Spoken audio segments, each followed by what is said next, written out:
The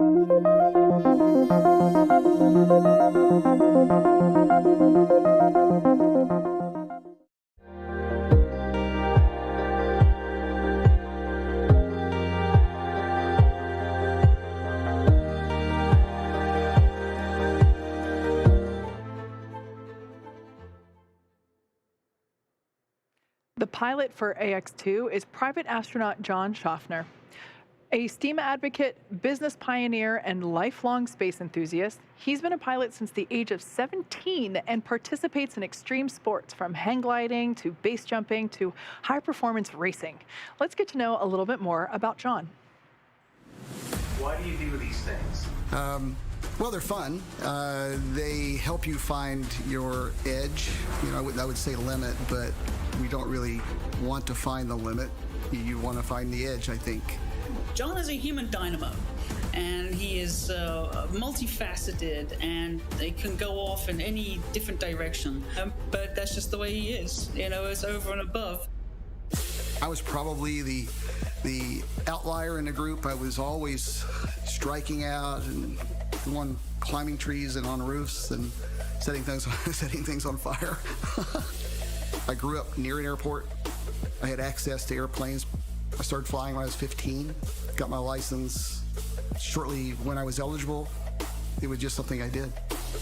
In the early 60s, actually 1963, when Jim and I began flying, it was big news. It's easy for an 8-year-old at that time to fall in love with space. That was our fun. Cardboard boxes, rolling down hills, emulating space training, Gemini pilots. So space just became part of the fabric of me, and it never left.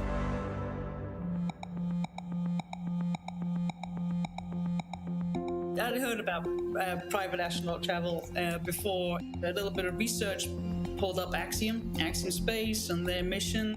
Well, my wife brought it to my attention. She saw the news article of Axiom flying and said, hey, you can finally go to space. And the moment I heard about this opportunity, I knew I would be on board. He's on a mission to encourage young minds to use their imagination. And from there, he says, possibilities are endless.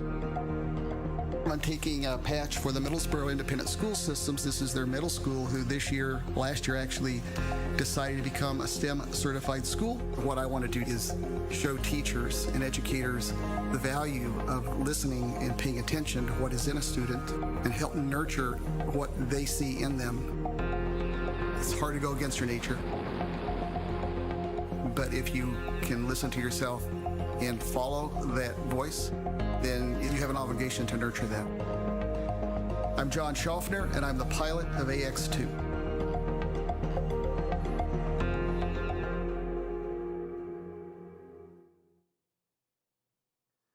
Representing the Saudi Space Commission and representing the Saudi Space Commission and serving as mission specialist, AlQarni is an Air Force captain in the Royal Saudi Air Force. We will be commencing health check for launch escape system. Expect a momentary flight computer state change, followed by a transition back to pad hatch closed. And Dragon copies, we saw that.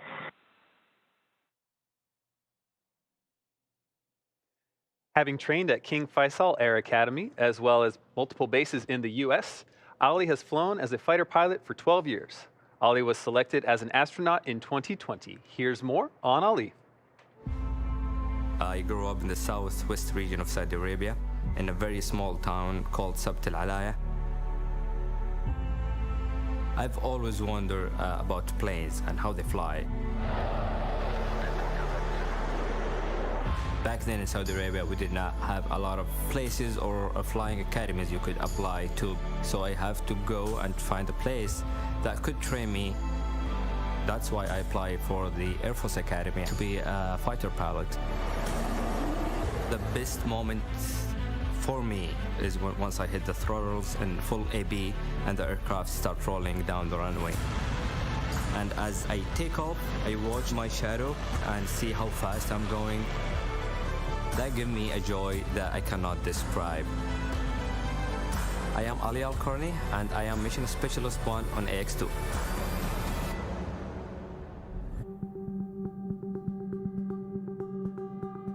Being selected to be part of this mission make me privileged and honored to represent my country. I was really surprised about the results out of the announcement. People are loving it. People are super supportive of the mission. I consider myself a newly married. I've been married for 3 years now. And I've had my daughter. She's 12 months old. And I want to share with them how big it is what I'm about to do. It is an amazing opportunity to be on top of a rocket filled with fuel and gas that are going to boost you to space.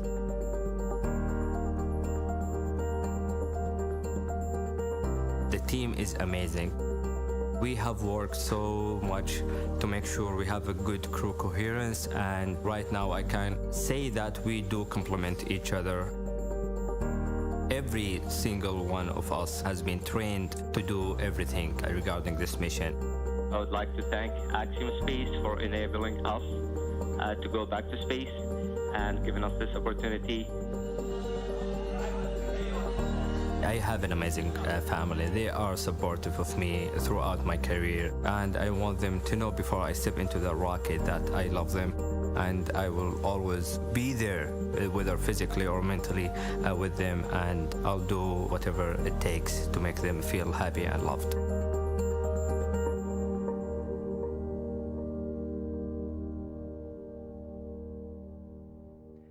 Representing the Saudi Space Commission and also serving as mission specialist, Rayana Barnawi has a master's degree in biomedical sciences from Al Faisal University in Riyadh, Saudi Arabia, and a bachelor's degree in biomedical sciences from Otago University in Dunedin, New Zealand. Here's a closer look at Rayana. It's a historic moment for Saudi Arabia and the entire Arab world. Saudi Arabia will be sending its first ever female astronaut into space.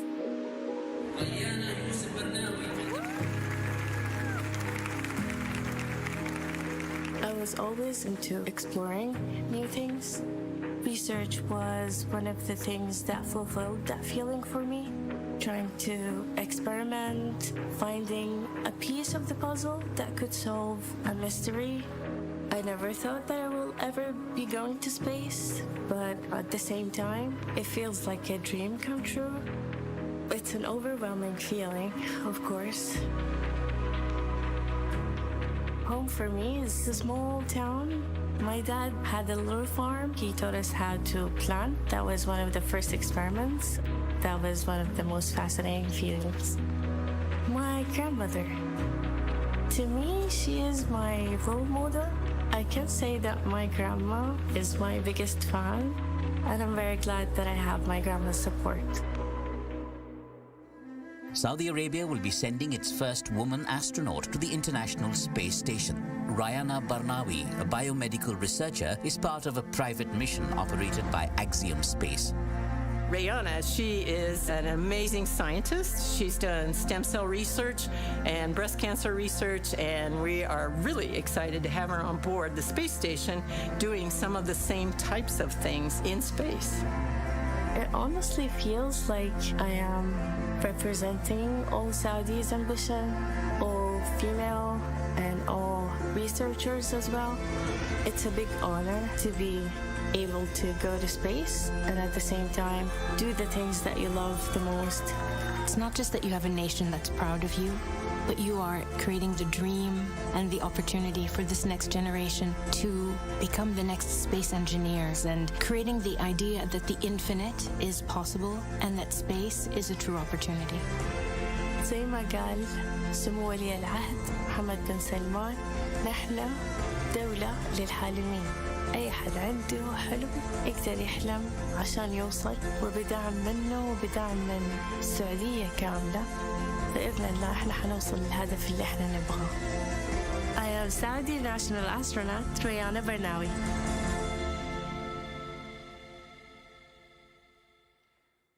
We're now at T-minus 1 hour, 42 minutes, and 55 seconds until liftoff of AX2.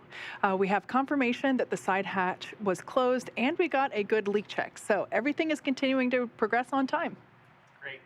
And as operations continue, we want to provide an overview of some of the science and research activities planned for the AX2 mission. To help us unpack the breadth of Axiom-managed payloads is one who has helped every principal investigation team prepare for this mission, our very own chief scientist, Dr. Lucy Lowe. She's at Kennedy Space Center in Florida with Axiom Space Director of Digital Strategy, Sonia Gavankar-McKay. Sonia, great to see you, and we're excited to understand what's ahead in the next couple of weeks for our crew. Thanks so much, Duke. It's great to be here with all of you as the excitement really builds toward launch. We're just a few miles away. In fact, you may be able to see the Falcon 9 rocket with the AX2 crew on board just over my shoulder. And yes, I'm joined with Axiom Space Chief Scientist for Microgravity Research, Dr. Lucy Lowe. Lucy, how excited are you for what's to come? Hi, Sonia. I mean, it's a fantastically exciting mission. There is an absolute massive amount of research that the crew is going to be doing, and I can't wait to see them get started. And there is a massive amount of research they have to do, and we have just a little bit of time to cover it, so let's dive right in. It is packed for it, but what has been the scientific strategy for this mission, and what do we expect to see? So the scientific strategy is really continuing what we did on AX1, which is expanding access to microgravity for a whole new global community of researchers. So we're really excited to welcome on board our Saudi Arabian partners and see them do the research they want to do. We also have some opportunities to expand commercial opportunities by manufacturing products in space that could be beneficial for life here on Earth. So we have a glut of projects that are going to be doing all kinds of stuff about in-space manufacturing. So we're really excited about those. Now, you've organized the portfolio into 5 main categories, and we're going to kind of touch on each one of them very briefly. Let's start with physical sciences. I noticed that from the list there is radiation protection research as well as some storm-related research that is looking at how weather and climate and seeding clouds. Tell me what this all means. Exactly. So we have a really fun experiment that's brought from us from the Kingdom of Saudi Arabia looking at cloud seeding.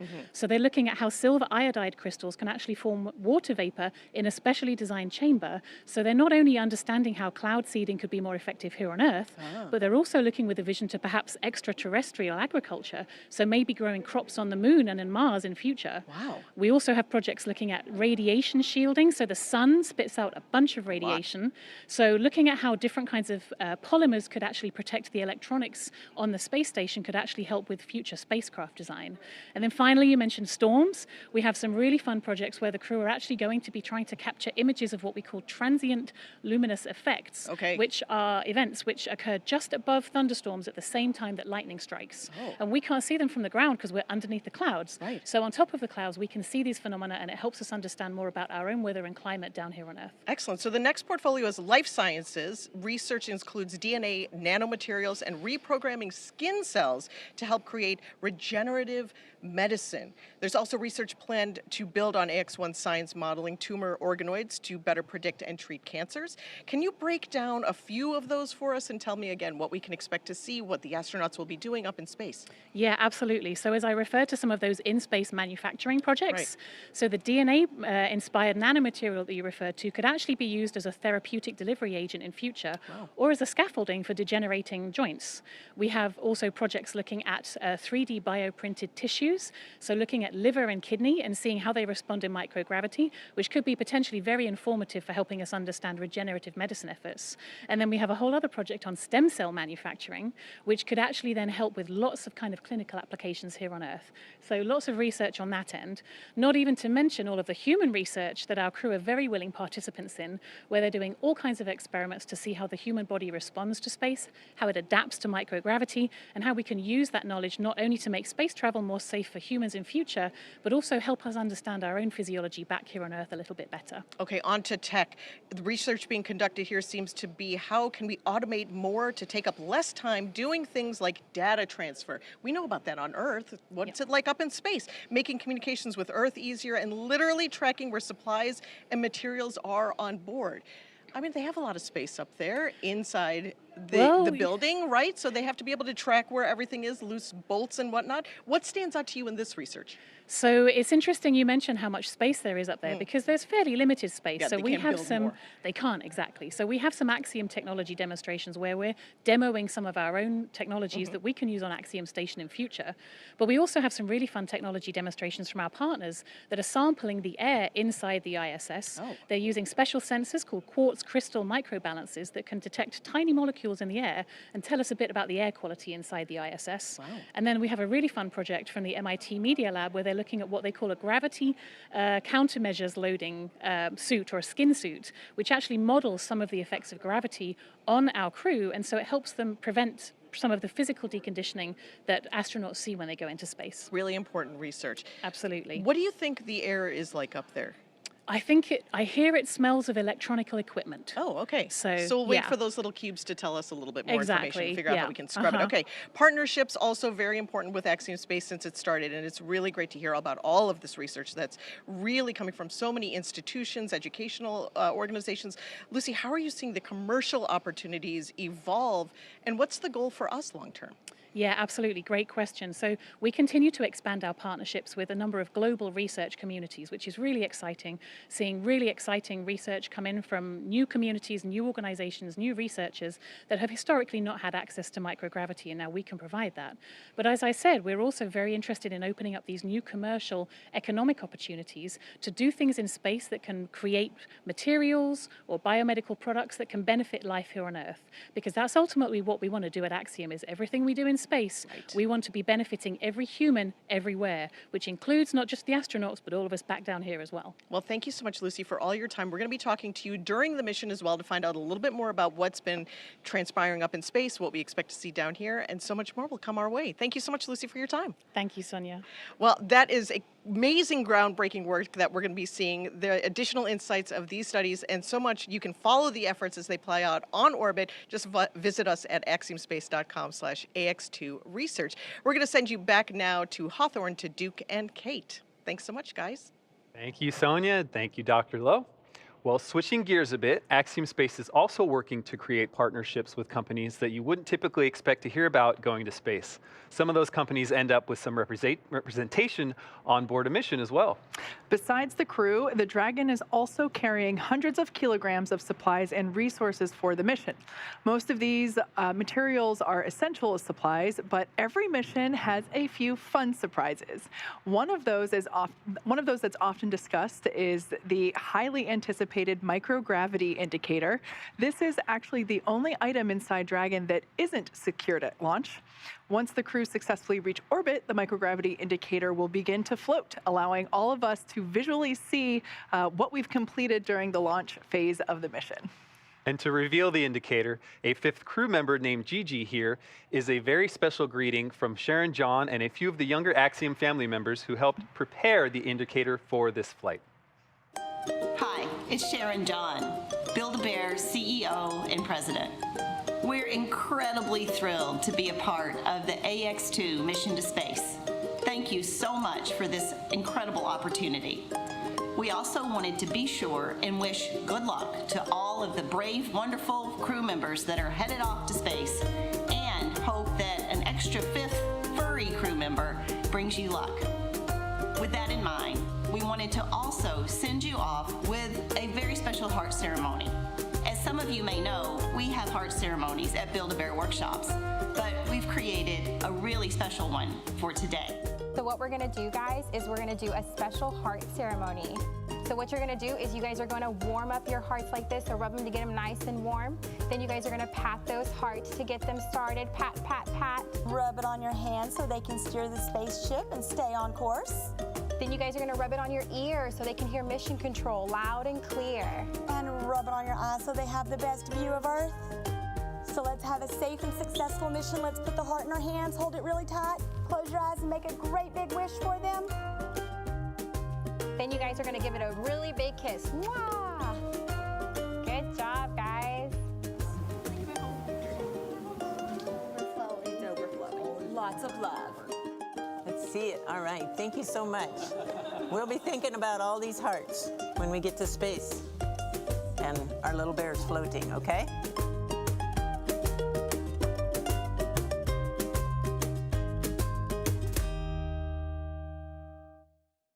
Wow, that was unbearably cute, if I do say so myself.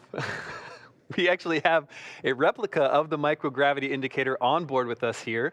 This is a special edition Axiom Space Build-A-Bear, just like the one you saw in the video. Gigi is wearing the AX-EMU spacesuit that NASA's next generation of moonwalkers will use during the Artemis 3 mission, which will land the next humans on the moon in 2025. Using innovative technologies and a flexible design, these spacesuits will enable more exploration of the lunar surface than ever before. Speaking of Artemis 3 and these lunar missions, SpaceX is playing a significant role in that mission as well. That's right. We are incredibly honored to be a part of NASA's Artemis program to establish a sustainable presence on the moon to prepare for missions to Mars. SpaceX will conduct an uncrewed demonstration mission to the moon with our new Starship vehicle prior to the Artemis 3 mission, marking humanity's first return to the lunar surface in more than 50 years. Starship's early flight tests, followed by regular Starlink deployment missions and propellant transfer demonstrations, are also directly advancing NASA's Artemis program, along with SpaceX's ongoing mission to make life multiplanetary. A big thanks to Sharon, John, and Build-A-Bear for their support in our mission. We're all really excited to see Gigi floating around inside the Dragon in the next couple hours. To learn more about Gigi and all the exciting efforts on this mission, visit axiomspace.com. We're just over 90 minutes away as the Axiom 2 crew awaits its 5:37 p.m. Eastern Time liftoff from 39A at Kennedy Space Center. Right now, a quick status update. The crew's inside the capsule. The side hatch is closed as of about 30 minutes ago. Leak checks are complete. We've also had completion of comm checks between both Dragon and Falcon ground teams with the crew. Looking at weather right now, the weather continues to be good for launch and any contingencies if needed. Local pad weather continues to be that 25% probability of violation. We'll just watch over the last hour and a half if we get any clouds drifting over from inland. Conditions in the Atlantic are also good should we need a contingency landing somewhere along the eastern seaboard. Falcon 9 team will begin bleed in at T-minus 1 hour and 10-minute mark of the Merlin engines. And the latest update we've heard from the SpaceX team out at 39A, the support crew is leaving the crew access arm. With the hatch closed, all their work is finished. So right now, everything is on schedule at T-minus 1 hour, 30 minutes, and 28 seconds.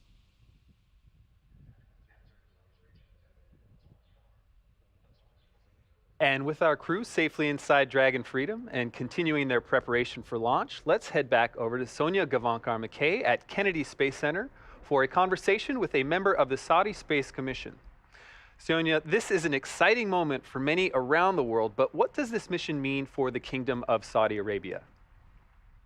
That's a great question, Duke. Our work with KSA and any partner begins just years before the launch date. We started talking with KSA about 4 years ago, and like any commercial partnership, there are a lot of details to work out, and that's especially true with the U.S. commercial company signing with a direct agreement with a foreign nation. Once you get through the negotiation process and get to the actual signing of contracts, which took place in 2022, then you have to get to work planning, preparing, training for the mission. Not only are these partnerships beneficial for Axiom Space and our goals of building history and expanding access to low Earth orbit, but for all, but we're enabling nations like the Kingdom of Saudi Arabia, organizations and individuals to achieve their goals in space. Joining me now from the Saudi Space Commission to share how this mission and our partnerships are so critical to their ambitions beyond Earth. We are joined now with just the perfect person to talk to. Thanks so much for joining me here today, Ibrahim. Thank you, Sonia. Thank you for having me. Let's start with the ambitions of the kingdom. What brought you to this moment? Of course, I'd say, you know, on the personal side, I'm a space enthusiast, and I know there are so many space enthusiasts there in Saudi, and we're so excited to be here. And this is the first mission of the Saudi Astronaut Corps, and this program started to begin, and it will be a sustainable program. Right. But why now? Why take this big leap right now? Well, there's always a right time for something. This is like a huge thing. Space is becoming like more evolved now, and this is the right time for space. And we see like so many nations are joining the space race, and Saudi has been there 38 years ago, actually, with Prince Sultan being the first Arab and first Muslim to go to space, and we're continuing this work in going with the first female Saudi and Muslim astronaut. It's such a momentous moment. We talked about the first steps. We talked about the evolution. Long term, what are the goals for SSC? So the national space strategy aims to have the kingdom to be a key player in the space sector. Right. This is just the beginning. This is just a first program, and this only looks at the sector of the human space flight, and we see this mission as a stepping stone that will continue to take presence in space. And what does the Kingdom of Saudi Arabia have that's unique that you bring to the table? I think you could know, like Rayana's like for today, she's unique, becoming the first Muslim and Arab to go to the ISS, and also first. It's actually going to be the 6th country to have two from the same national astronauts in the station. So this is, like we said, the first step. It's an exciting step. How do you feel right now? Oh, my feeling, I can't really explain my feeling. I don't think that I have enough words to express my feeling. We're looking at the countdown. We're so excited. We've been waiting for this moment for a long time. We're so excited. We're so happy. We're tuning in to watch the launch. We can't wait to see them in orbit. And you've spent a lot of time in Houston with us, right? Through all of the training, you've been there. You've kind of been training with these astronauts in the same way. Do you feel like you're part of the crew, or do you feel like a support system? You know, to be honest, I wanted to be in the cargo, actually. You're going to be a stowaway? Yes, yeah. I really wanted to go with them. I feel like I am with them in the journey. I enjoyed like every moment. This is the most exciting moment, of course. I can't wait to see them in orbit, and I can't wait to see them back again. And I'm going to feel like I'm in space with them, but without the zero gravity, of course. That's right. Well, it's been a pleasure to work with you and your entire team. I know that your entire Kingdom of Saudi Arabia feels like you're going along with this mission. As everybody looks upward to the skies for this mission, you do feel like you're part of the crew going along. So thank you for being such a wonderful partner with us. And we want to all stow away too. So we'll figure out a way for maybe the next time we go on another mission together. I really appreciate it. Thank you. I'll be ready. You'll be ready. ready. Trained and ready. You are. Thank you so much, Ibrahim. Thank you. This is an exciting time for so much of us here. We're so grateful for this partnership and so many things that we're going to achieve today together. Naturally, today we are focused on the launch of AX2 and the mission, celebrating the beginning of their 8-day mission. But it is interesting on how much of this mission serves its own chapter in the development of expanding opportunities in low Earth orbit. This crew is benefiting from prior missions, including AX1, as a way of passing the baton to this crew here and marking it as that special moment. Here are just a few words from Michael Lopez Alegria, Larry Connor, Mark Pathy, and Itan Stebe of the crew of AX1. Take a look. Dear Peggy, John, Ali, and Rayana, together with you, the whole IKEA team are counting down the days, the hours, the seconds towards your launch. The excitement is building as you are leading the way for more diverse explorers in space. May this journey inspire your families and people. As Sophocles said, numberless are the world wonders, but none more wonderful than man. The impact of your mission will cross borders and contribute to a much better world, because ليس هناك حيلة مستحيل. There is no dream beyond reach. Good luck. Godspeed, AX2. Hi, this is Mark Pathy, mission specialist from AX1, and I'm sending out my warmest greetings to the crew of AX2 as you count down the final days before your big launch. Peggy and John, I'm super excited for both of you. I know you've been waiting a while for this, and maybe a little bit jealous too. But I hope you have a great mission. And Ali and Rayana, although we haven't met, I've heard that you guys are a great addition to the team. Please take good care of my friends up there, and look forward to seeing all of you on the other side. Godspeed, AX2. I am honored to have the opportunity to speak to all of you, the crew of AX2. You are about to embark on an extraordinary experience. I wish I could join you. I know it's been a great deal of work and effort, but you shall be rewarded. Good luck and Godspeed. John, Ali, Ray, and of course, dear Peg. You guys must be getting very excited. It's getting real. By now, you're either already or about to be strapped in, comm checks, probably a little chit chat with each other, but most of all, the excitement is building. And I just want to give you a little preview that when the number of digits on the clock goes from 4 down to 3, so 10:00 to 9:59, starts to get pretty real. When it goes from 3 down to 2, 1:00 to 59 seconds, even more so. And you can imagine when it gets below 10 seconds what it's going to feel like. So enjoy the ride, enjoy the sensation of floating, definitely enjoy the view. And from the crew of AX-1, we wish the 4 of you Godspeed.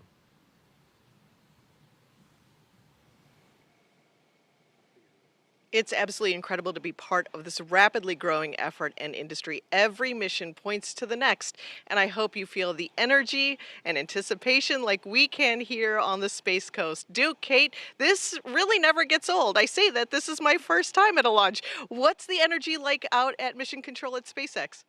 It's absolutely incredible, and I think you're right. It will never get old. This is just really a fantastic day for AX2, and how great to hear that message from AX1 as words of encouragement.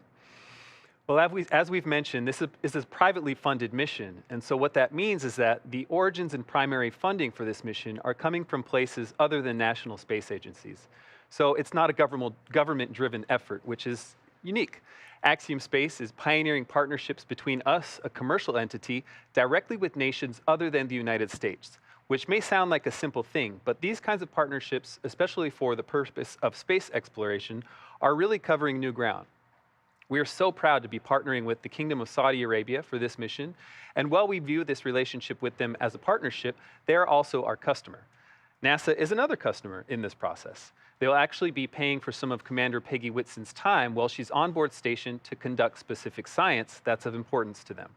So we're very proud to help meet the high demand for science and research in space while pioneering the expansion of commercial spaceflight. In addition to the first of their kind partnerships that Duke just mentioned, we also have a strong and growing partnership, SpaceX and Axiom Space. In the spaceflight business, a purely commercial entity paying another purely commercial entity to fly humans to space has been mostly unheard of, but our hope is that it will become more and more common.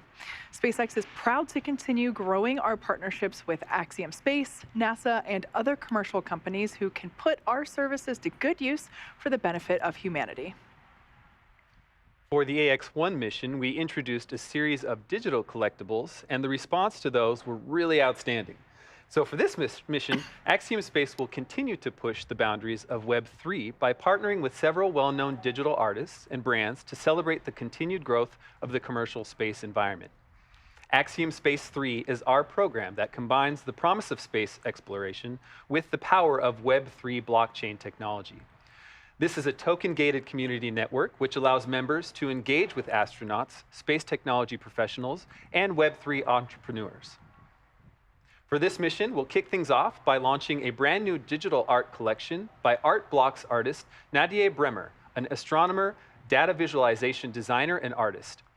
This new art blocks collection will feature a 484-piece algorithmically generated collection that showcases imaginary maps of the stars with unique constellations. To make this collection even more unique, the digital art will actually be initiated from on board the ISS by AX-2 Commander Peggy Whitson.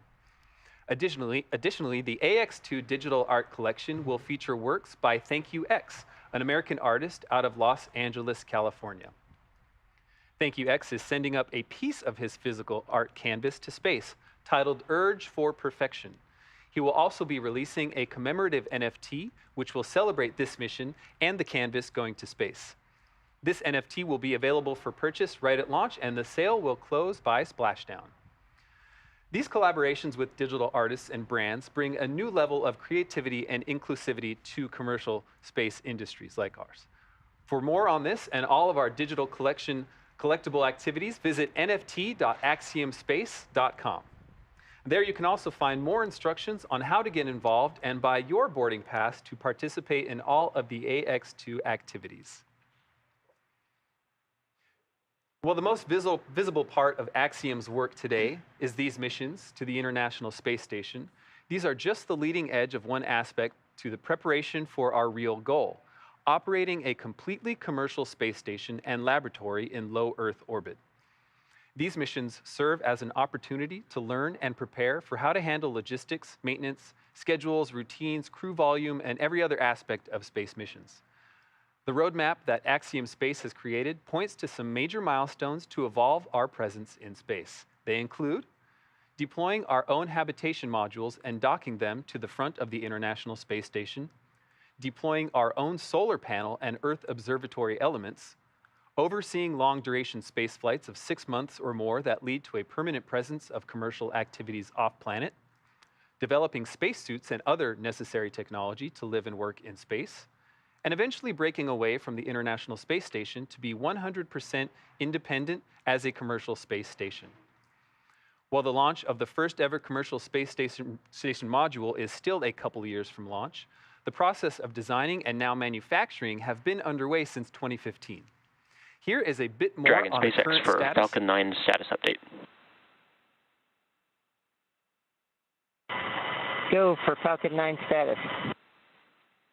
The F9 team is going to take the action to vent the manifold for the pre-briefed Falcon 9 status. This will be a loud venting, so we do expect that you will hear it in the vehicle. They'll be taking that commanding shortly, but just giving you a heads up, you will hear this venting. Okay, copy. Venting the manifold, and we expect to hear it. Thanks.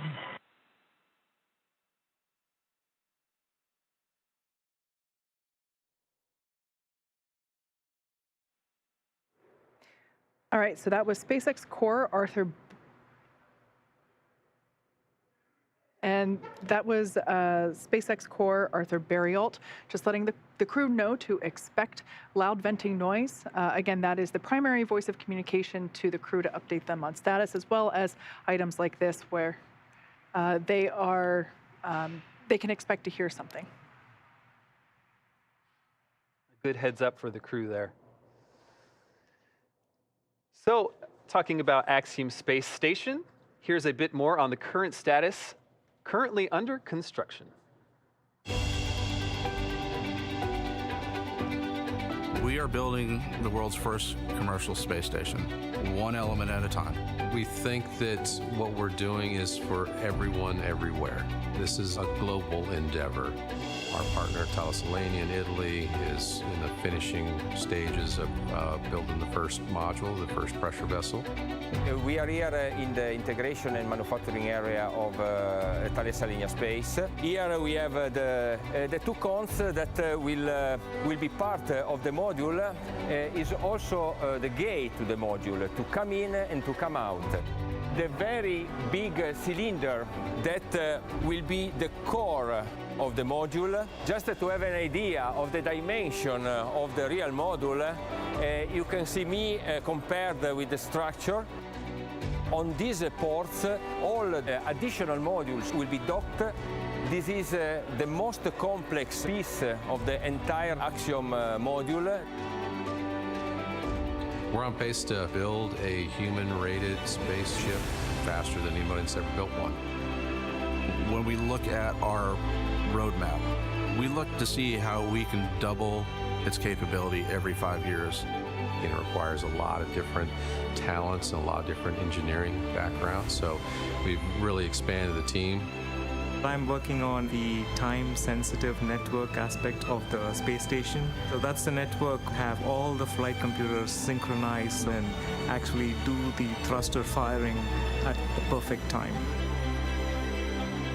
So this is the command trailer We're able to control our test stand, which enables us to vary our set pressures, our flow rates into the thruster in order to collect performance data at various OFs and chamber pressure conditions. It's always a blast to come out here, set everything up, and start lighting rockets off. Behind us, we have the carbon dioxide removal subassembly. We're going to be creating the most integrated ecosystem that has ever been put into space thus far, which is a really cool thing to be able to say. I fabricate PC boards and cables and harnessing. This is a life-critical job, and you want to make sure you do the best possible job.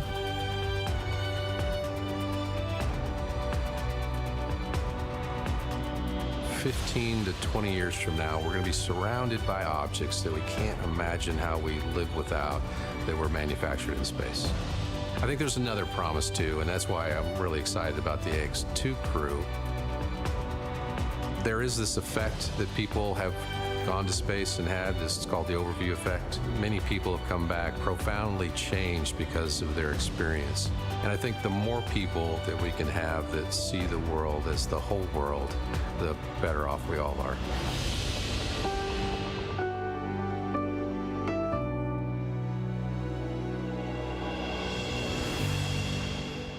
It's incredible to see how much these missions are able to impact the future of Axiom Station and private astronaut missions. And there's so much more underway that we can't show you just yet, but circling back to the here and now, it's missions like today's that pave the way that's right around the corner. While AX2 will spend less than 2 weeks in space, the value it adds to our discovery and planning process feels like it's years of experience. We're excited for these short duration missions and even more excited to be able to get into long duration missions as we begin to bring Axiom Station online. But before we get there, we still have at least 2 more flights to go, AX3 and AX4. We aren't quite ready yet to talk about the details of dates and crew members, but in the same way we're launching KSA astronauts today, we have also signed agreements with the nations of Turkey to fly some of their national astronauts and other nations. And as it was previously announced, we will be flying a member of the Italian Air Force on an upcoming mission as well. Between these new sovereign nations and the private citizens who now have a way to partake in the marvel of living and working in space, we are truly working to expand access to low Earth orbit for all. And that's not even counting the opportunities to help NASA, ESA, and JAXA find ways to expand their efforts in low Earth orbit. It's all super exciting news and progress for the future of human spaceflight. We're really looking forward to successful completion of this mission, as well as the 2 that are yet to come. Now, at the moment, let's check in with John I for another status update. Just over 70 minutes away as the Axiom 2 crew awaits its 5:37 p.m. Eastern Time liftoff from Launch Pad 39A at Kennedy Space Center. You've got a view right now of the crew access arm. The seals along Dragon have actually been deflated. You can see a little bit of a gap between the capsule and the arm. The SpaceX team has left the tower. They're getting out of the hazard area. So everything continues to go on time as we've got the crew in the capsule with all activities complete to date. Currently, weather, you can see the blue skies in the area, some clouds around there. We haven't had any updates that indicate things are better or worse than when we started the webcast. We're still at about a 25% probability of violation, but everything continues to look good. We do watch the upper altitude clouds as we get later and later into the afternoon. It's at the higher altitudes where the wind actually could carry some anvil clouds back over the pad in the ascent corridor. In that case, we've got to worry about things like lightning. But right now, the flight path downrange continues to be good for launch. But we're going to have to watch that until we get all the way down to T0. Now, as you can see, it's still daylight, obviously, at Kennedy Space Center. Folks in the local area are going to have a good view. But unlike a night launch where people all up and down the eastern seaboard of the United States can see the vehicle, you're going to have to be in the local area to watch Falcon 9 with Dragon take off. View you see right now is looking down from on top of the service structure at the top of the crew access arm, the Dragon capsule with the solar rays. And then below that is the Falcon 9, and you can see just a little bit of the transporter erector the arms actually that will open up around the second stage as we get down into the last 4 minutes of the countdown. Another view, Falcon 9 with Dragon on pad 39A. We've been listening in, the Falcon 9 team, the Dragon team, they are on schedule, reporting no significant issues. Everything continuing to look good. Now, one update that'll be a little different on this flight, the first stage will be coming back to what we call a land landing or return to launch site. And so we'll continue to cover that as the second stage with Dragon heads into orbit. One difference you're going to see this time is, given the trajectory of Falcon 9 when we carry astronauts to space, we can come back now to the landing site just down from Kennedy Space Center. But what that means is we're going to have a slightly different sequence of burns. We'll do the boost back burn with 3 engines, as is traditional coming back to land. The entry burn as we get to the atmosphere fringe, that's a single engine, and it's a fairly short burn. We don't have to slow down much. But when we land, we're going to light 3 engines. Now, right now, T-minus 1 hour, 7 minutes, 25 seconds and counting. Everything is go for an on-time launch.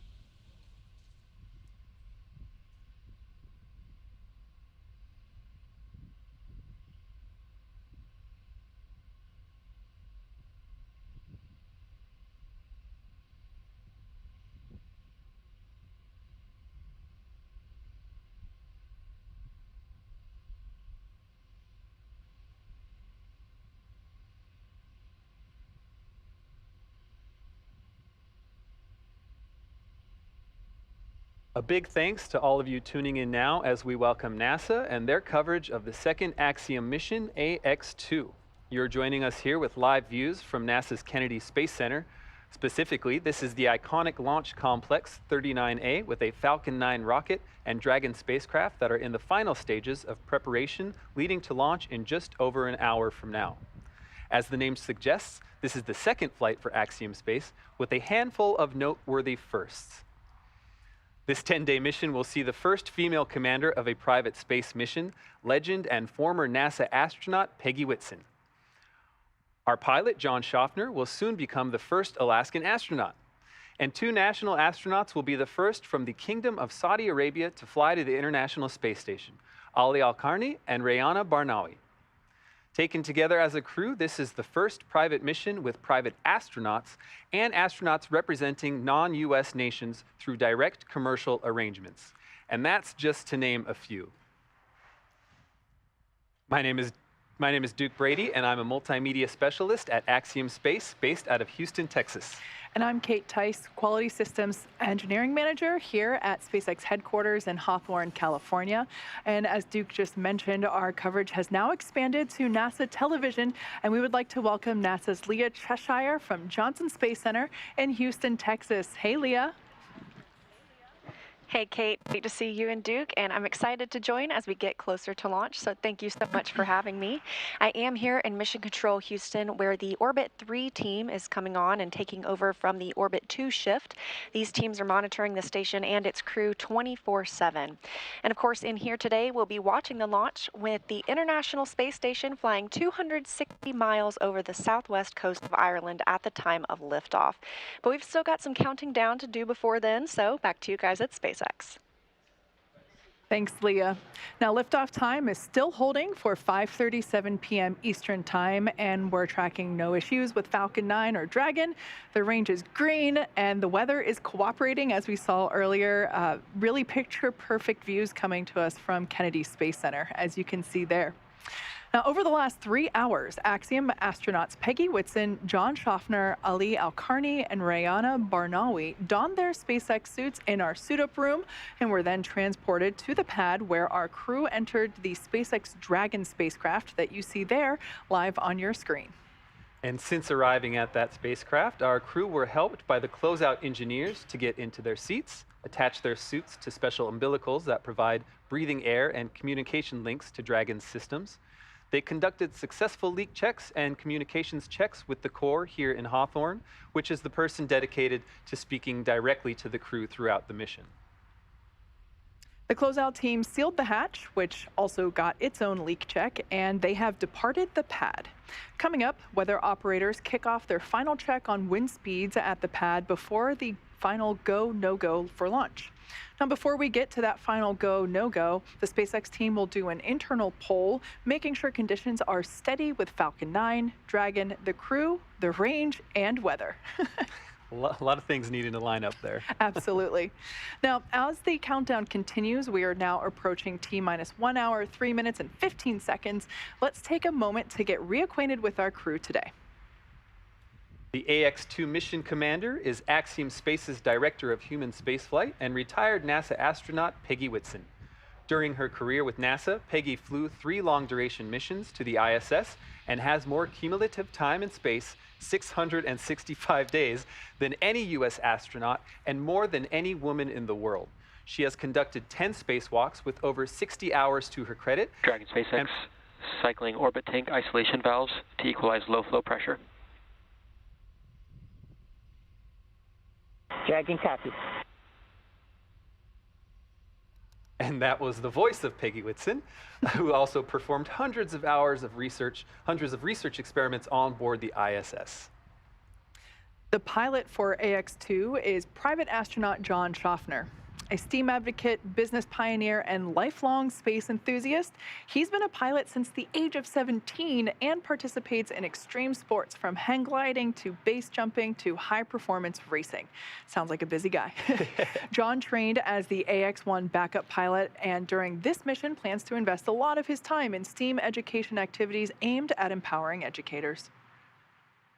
And representing the Saudi Space Commission and serving as mission specialist, Ali AlQarni is an Air Force captain in the Royal Saudi Air Force. Ali graduated with a Bachelor of Aerospace Science degree in 2013 from King Faisal Air Academy in Riyadh, Saudi Arabia. Having flown as a fighter pilot for 12 years, Ali was selected as an astronaut in 2020. Also representing the Saudi Space Commission and serving as a mission specialist, Rayana Barnawi has a master's degree in biomedical sciences from Al Faisal University in Riyadh, Saudi Arabia, and a bachelor's degree in biomedical sciences from Otago University in Dunedin, New Zealand. She has been a research lab technician since 2013 in the Stem Cell and Tissue Re-engineering program at King Faisal Specialist Hospital and Research Center. You've seen the vehicle, you've met the crew. Let's send you over now to NASA's Johnson Space Center, where Leah Cheshire is following the launch preparations from Mission Control in Houston. Leah? Thanks, Duke. You're right. I'm here in the International Space Station Flight Control Room at Johnson, where teams staff this room around the clock to monitor the crew and the systems aboard the orbiting laboratory. Today, they're ensuring that the station is ready to receive Dragon and the AX-2 crew. Since NASA opened up the space station for commercial activity in 2019, the agency has continued to work with private industry to prepare for the future of low Earth orbit. NASA's long-term goal is to no longer be the provider of a low Earth orbit destination, but to be a customer, one of many, purchasing commercially owned and operated services. To ensure the path of tomorrow, we have to work together today. Enabling private astronaut missions on board the space station helps us to refine and mature the processes needed for the future, with NASA astronauts working side by side with private and national astronauts in a new age of science and discovery. And we take this next step together as we continue counting down to the AX-2 crew launch to the International Space Station. As you can see, it's an incredibly busy time in low Earth orbit and beyond. And with that, let's connect with NASA Public Affairs Officer Megan Cruz at Kennedy Space Center. You know, Leo, we love our launch days here at Kennedy Space Center, and we love it when we can witness them with NASA Administrator Bill Nelson. Administrator, great to have you here. It's always a pleasure. So as Leah said, it's been a busy, exciting 3 years here at Kennedy. Since 2020, we've launched 7 crewed missions to the ISS, but we've also paved the way for private missions like Axiom 1 last year and today AX2. So I want to ask you, how are NASA and the general public benefiting from these private missions? Well, we go in a public-private partnership, and we go with a fixed-price contract. And because it's a public-private partnership, the private partner is putting skin in the game, or in other words, investing, so that at the end of the day, the cost to the federal government is less. And that's the way we're going back to the moon and then on to Mars. And we do it also differently, is we're going on an international mission. And so, as we have announced, the first crew to go back to the moon in a half century, it has a Canadian astronaut that's part of the crew.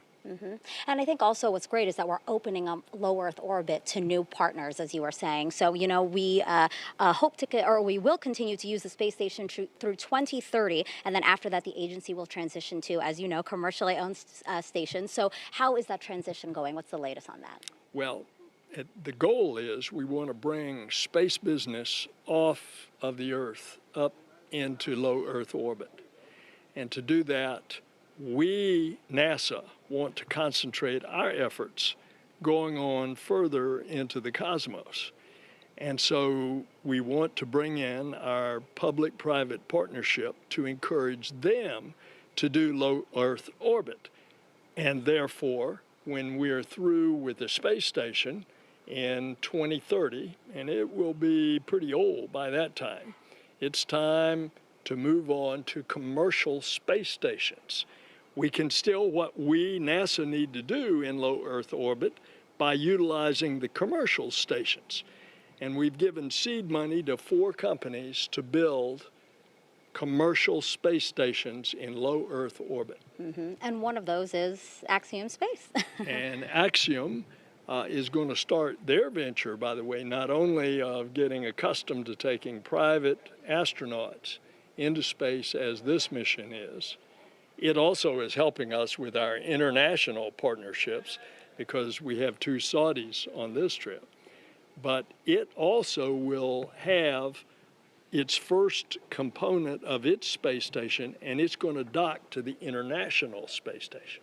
So a lot of exciting things, as we keep saying, in the years ahead. So I do want to talk to you about, you know, you've been alluding to the Artemis program, the fact that working with these commercial companies to continue access to low Earth orbit, it allows us to think farther. So yeah, talk to us about some of the international partnerships that, that are helping the Artemis program. Well, we have some 15 partners that have, if not built, are certainly participating in the International Space Station. And this, of course, is a huge structure, 120 yards long. You think from one goalpost to the other goalpost in a football stadium. That's how big it is.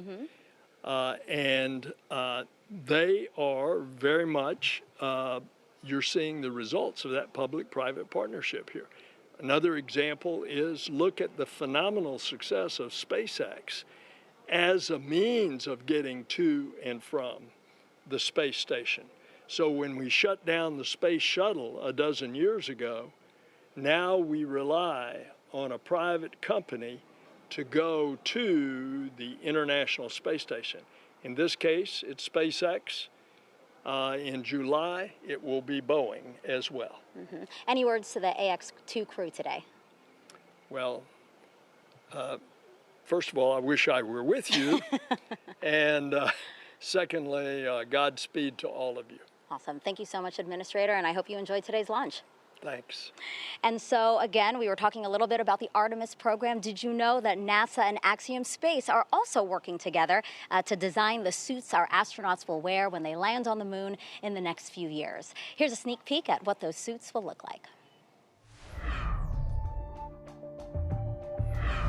This is a prototype of what astronauts will wear when they land on the moon for Artemis 3. While this prototype is black with blue and orange detailing, the real moonwalking suits will be white to reflect heat and keep astronauts safe from extreme temperatures. NASA selected Axiom Space to design, develop, and certify the suits. They will fit a broad range of crew members, men and women, accommodating at least 90% of the U.S. population. It's one small step for man, one giant leap for mankind. The moon suits worn by Apollo 11 astronauts in 1969 had a bulky life support system. The new Axiom Extravehicular Mobility Units, or AXEMUs, will have range of motion and flexibility needed to explore the lunar South Pole. They will give astronauts the capability to access, live, and work on the moon. Future versions could even have avionics. Astronauts will start training with the spacesuits later this year. That's a look at your Artemis Moon Minute. While the International Space Station has been a valuable asset for space research and exploration, the rise of commercial spaceflight is opening new doors. Those benefiting from the new opportunities range from small commercial entities all the way to national space agencies. This expansion of participation in space is enabling a more diverse and inclusive space industry with a much wider range of perspectives, ideas, and expertise. Additionally, the competitive nature of commercial activities means the cost of participating is falling, and there are more participants to share those costs and the risks. Expanding access to space also promotes innovation and scientific and technological progress, benefiting humanity as a whole. For a long time, the conversation has been about someday having private space flights, and someday we'll have private astronauts. And while there's a lot of room to grow from that someday is now. Low Earth orbit is more accessible than ever before as space research and technology enter a new era. Companies like Axiom Space are expanding this access, and young space agencies like the Saudi Space Commission now have a path to achieve their goals in low Earth orbit. At Kennedy Space Center is Axiom Space's Director of Digital Strategy, Sonia Gavankar-McKay, and with her is a member of the Saudi Space Commission to talk about their goals for this mission. Sonia? Thanks so much, Duke. As you mentioned, I'm joined by Ahmed Al-Ghafali of the Saudi Space Commission, but also Axiom Space's Chief Revenue Officer, Tejpal Bhatia. And I'm going to jump right in here because we're so close to launch time. This is the Kingdom of Saudi Arabia's second flight into space. The first was in 1985 on the STS-51G. What does this mission mean for the nation and the Kingdom of Saudi Arabia? I believe that the kingdom has gone a long way since 1985. So many satellites have been launched ever since. So many payloads have been developed ever since. A lot of research were conducted related to space. Payloads conducts a lot of components that we've done that could be used for space and other sectors. So that's a long way since that time. And here we are today, just an hour away from this historical mission that will carry 2 Saudi astronauts for the first time to the International Space Station. However, I do believe that it's not only Saudi that has gone a long way. I looked at so many research and so many financial forecasts that suggest that within the past 20 years, 60% of the investment in space only happened within the past 2 or 3 years. So there is a momentum, and we want to be a part of it. That's wonderful. Tejpal, your efforts with KSA and the efforts that Axiom Space puts into this mission allow for a vision for so much in low Earth orbit. What can Axiom Space really do to help nations like the Kingdom of Saudi Arabia and so many others achieve their goals? Thanks, Sonia. When I think about what we're doing with the Kingdom, from the first time I met Ahmed, my definition of the word partner has fundamentally changed and evolved. From when this was an idea and started formulating as a mission to execution, we had to overcome a lot of challenges, and these are things that are being done for the first time in human history. And what I've seen in our relationship is that definition of partnership to overcome those problems and make these things a reality are enormous.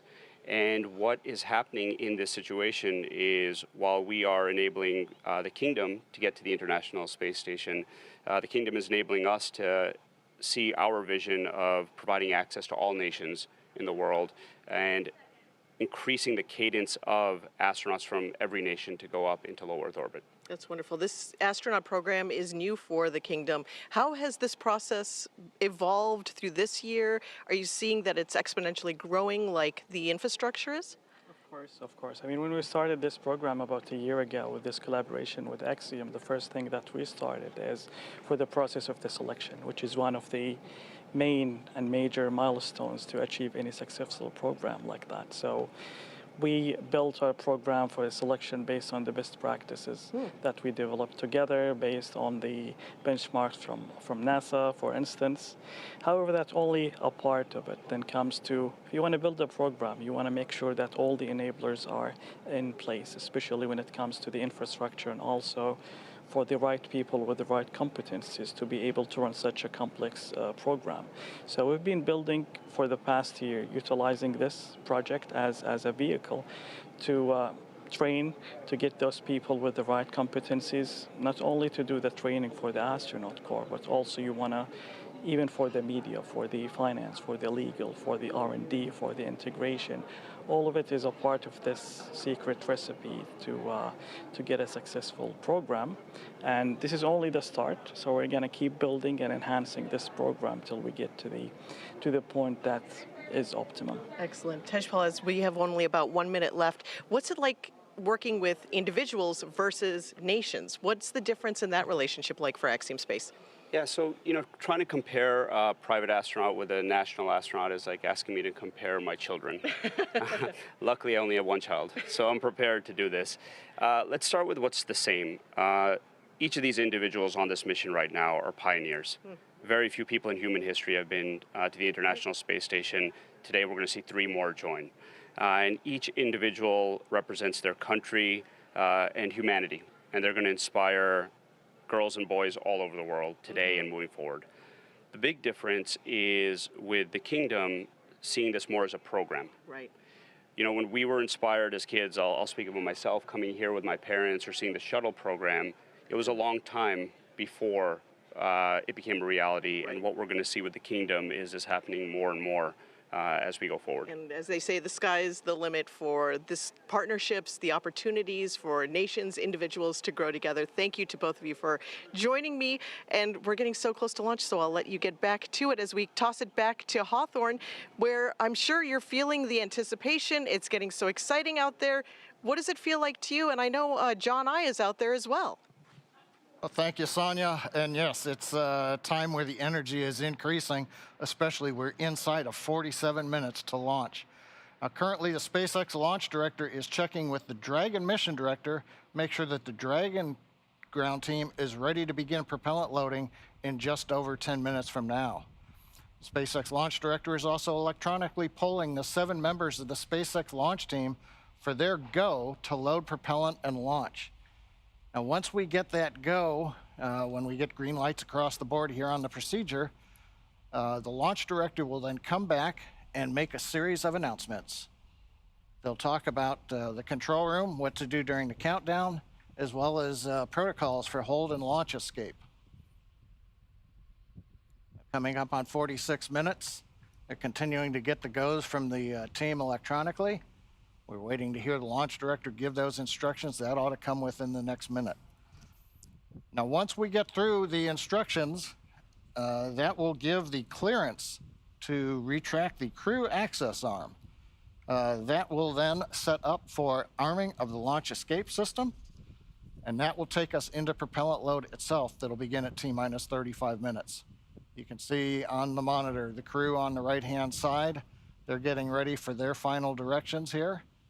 On the left side, we've got the Dragon capsule, the crew access arm. Polls complete, and the team is ready for crew access arm retract, propellant load, and launch. Reminder for control room lockdown for all operators in Mission Control and Firing Room 4. Both control rooms will go into lockdown at T-minus 45 minutes, which is now, and remain in that state until the launch escape system is disarmed. All operators remain at their console and maintain a sterile cockpit until MD confirms successful disarming of the launch escape system following orbital insertion or propellant offload in the event of a scrub. Reminder on hold and launch escape protocol. For non-urgent no-go conditions, brief CE or LD, and they will approve aborting the countdown. For urgent issues affecting the safety of the operation, operators shall call hold on the countdown net. Launch control will abort launch immediately and proceed into the launch abort auto sequence. At T-minus 10 seconds, launch control will be hands-off and relying on automated abort criteria for the remainder of the count. Finally, operators shall advise launch director whether structural breakup or fire is imminent or occurring for Dragon manual escape flight rules.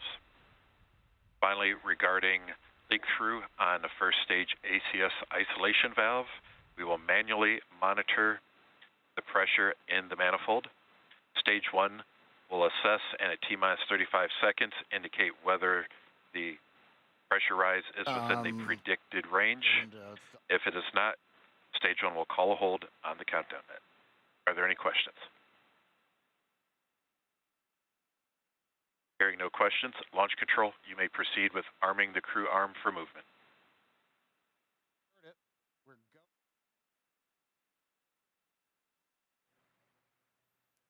We're go to proceed with Crew propellant access load. arm retraction has And started. the crew access arm, Kate, it's going to begin retracting. We're getting into that next dynamic phase where a lot of events start happening over the next 10 minutes.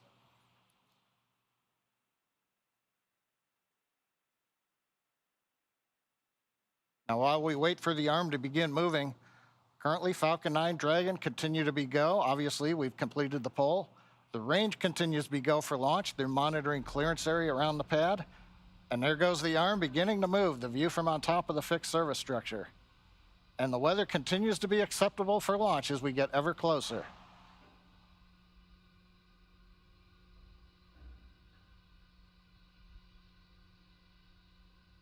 Nice view from the camera inside the white room as the arm moves away from Dragon.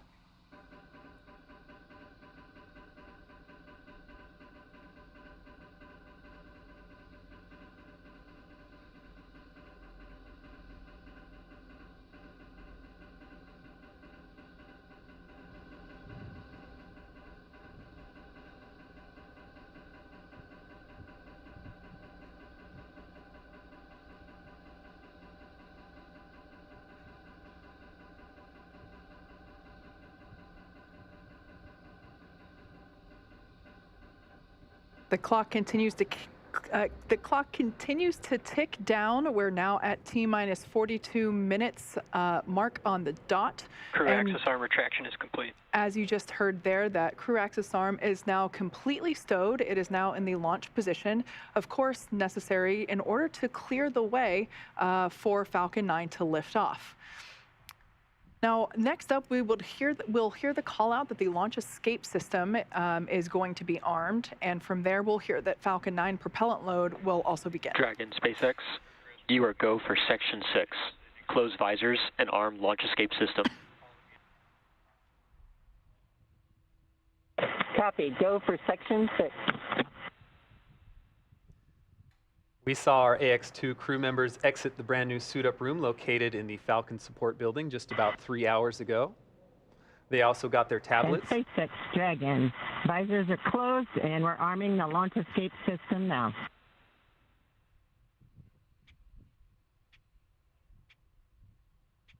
Those tablets provide them with all the information they'll need for the mission. You see them attached to their left legs. Shortly after that point, the crew took one last ride in the Teslas to launch pad 39A, ascended the fixed service structure, signed the white wall, and ingressed into Dragon. After getting buckled in, the spacecraft hatch was closed, and the closeout technicians cleared the pad, leaving just the crew members inside the Dragon vehicle.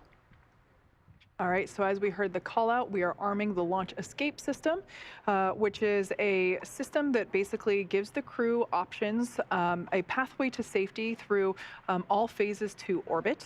We take every system is verified armed.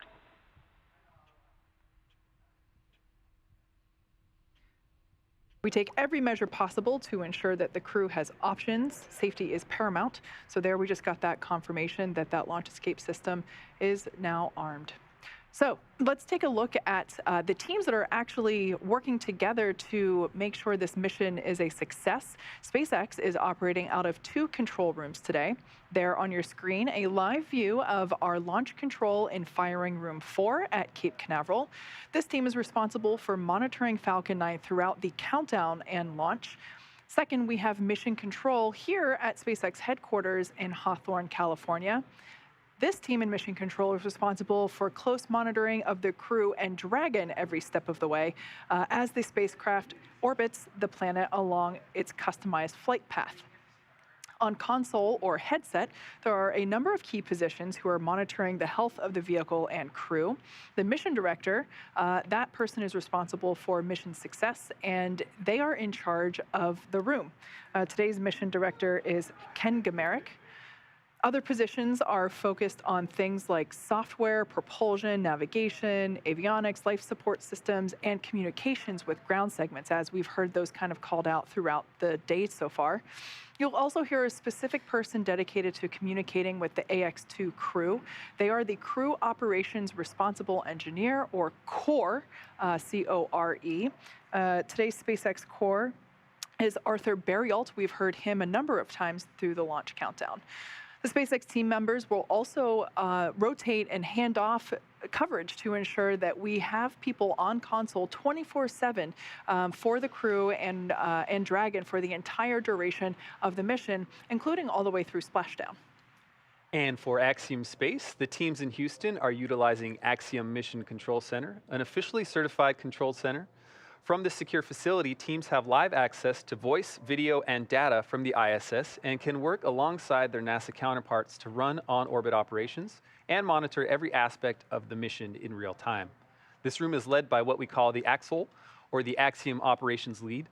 And around the room are positions for officers responsible for research, communications, medical, integration and stowage, and timeline operations.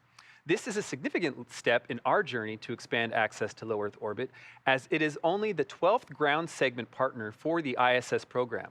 And through this facility, we are enabling our customers and the global community a front row seat to the work being done on station. We are now T-minus 37 minutes and 31 seconds from the second all-private astronaut mission to the International Space Station, and the first for any representatives from the Kingdom of Saudi Arabia. Falcon 9 propellant loading began at T-minus 35 minutes. RP-1 fuel loading is underway on both S1 and S2.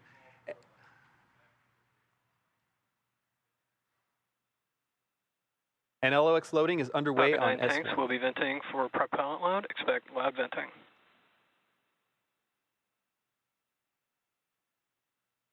With propellant load, let's go check in with John I. John Innsbrucker here from the webcast desk in Hawthorne, California at SpaceX headquarters. Inside 37 minutes, counting down, we have completed the go-no-go poll for propellant load and for launch. We've just heard a call out. They are now venting down the tanks. That's one of the steps in propellant load. The next major activity will occur at T-minus 35 minutes when propellant loading will physically begin onto the vehicle. Now we'll start with RP-1 kerosene fuel loading onto both the first and second stages, and we'll be loading liquid oxygen onto the first stage of Falcon 9. Now in order to fly, just like Falcon 9, Dragon needs its fuel and oxidizer. The Dragon capsule you can see here on the screen, it uses a monomethyl hydrazine called MMH. That's the fuel that's on board the Dragon. And nitrogen tetroxide, or NTO, is the oxidizer. Together, these propellants feed the Draco engines that maneuver Dragon on orbit, as well as the 8 Super Draco engines that would power the launch escape system in the case of an abort scenario. Now again, coming up in about 40 seconds, we will begin fueling on the Falcon 9.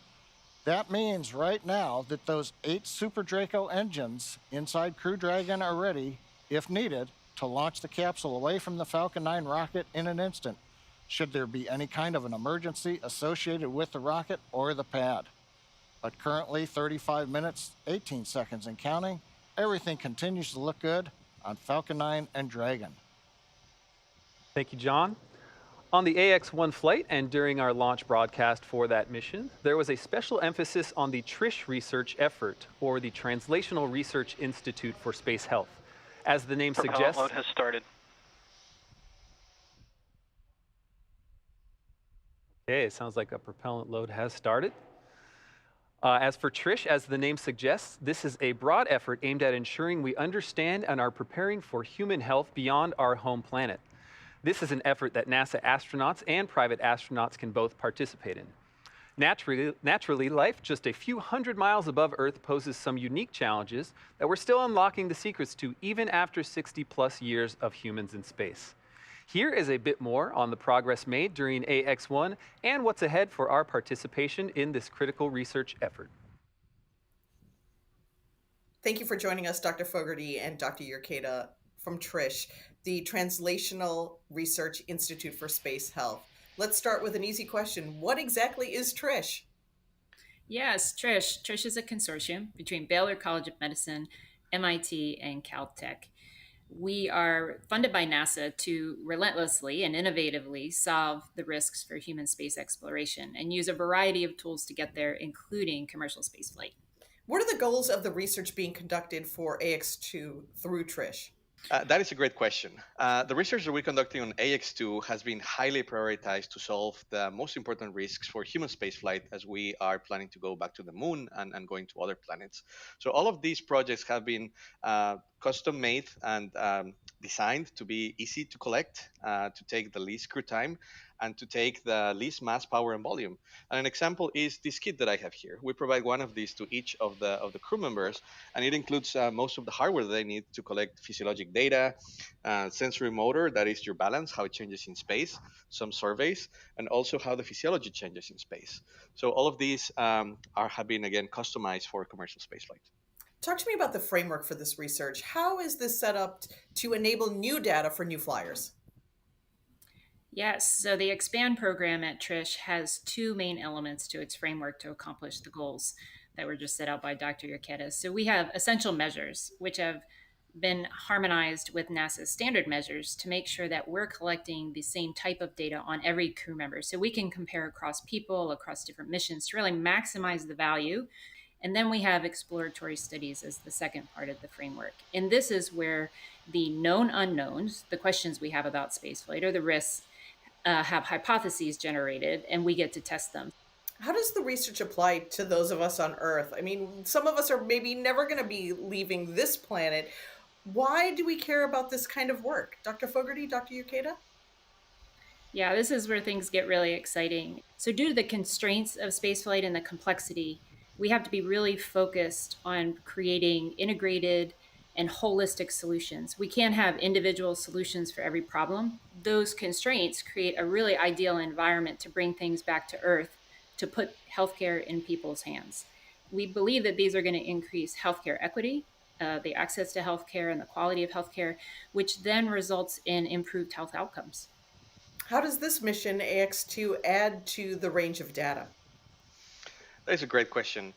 In the last 61 plus years of human spaceflight, roughly only 650 people have flown into space. And if we look at the diversity of these, mostly are male, white males.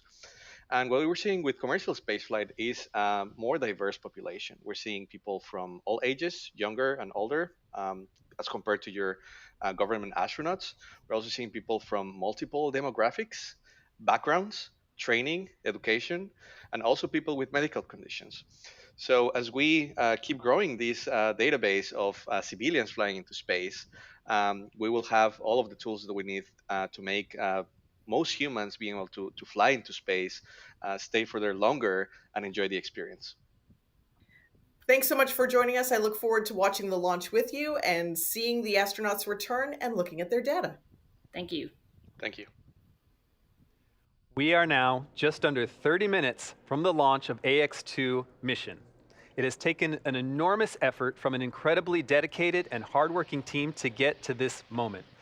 Knowing that not everyone can be here to witness it, and even fewer get to share a message with the crew, we asked teams to record some words for this moment.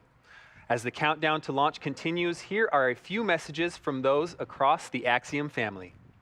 Peggy, you are an inspiration to so many people around the world. To me, it's been so impactful to see a woman like yourself make such great strides in exploration and achieve so many different types of firsts. My family and I will be watching you launch and cheering you on all the way to the ISS.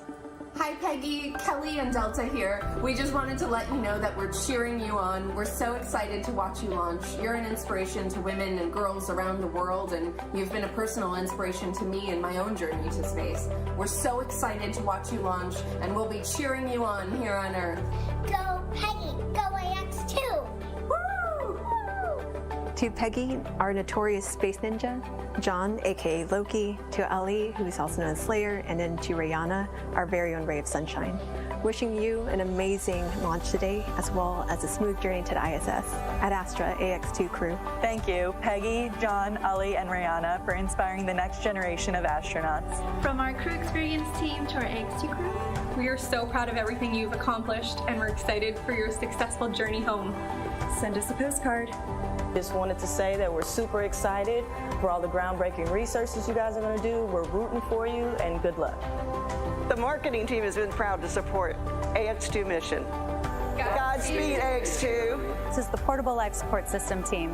We are very excited about the AX2 mission coming up and wish you all the best. We're very excited for you guys. Y'all are such an inspiration, and we're rooting for you all the way through. We wish you a safe and successful mission. We want to congratulate the AX2 crew. Thank you so much for all of the inspiration, and we wish you the best on your journey. AX2 crew, we're proud of you and good luck! Hey AX2, all of us in avionics wish you safe travels and lots of fun. Godspeed. This is the Environmental Controls and Life Support Systems team at Axiom Space. We're super excited about the AX2 mission and want to wish the best to the crew. AX2 crew, we are so proud of you here at Axiom Space. This is the systems engineering team on the station program. Godspeed and Ad Astra on this groundbreaking mission. From human resources to you, go AX2! We're sending all of our support to you guys from here in Axiom headquarters, and we just wanted to say congratulations on the AX2 mission. Hey, this is Ryan Lee from the Pressure Garment team, wishing you on the AX2 flight all the best. Godspeed, guys. Go team! Go team, go team, go team, go!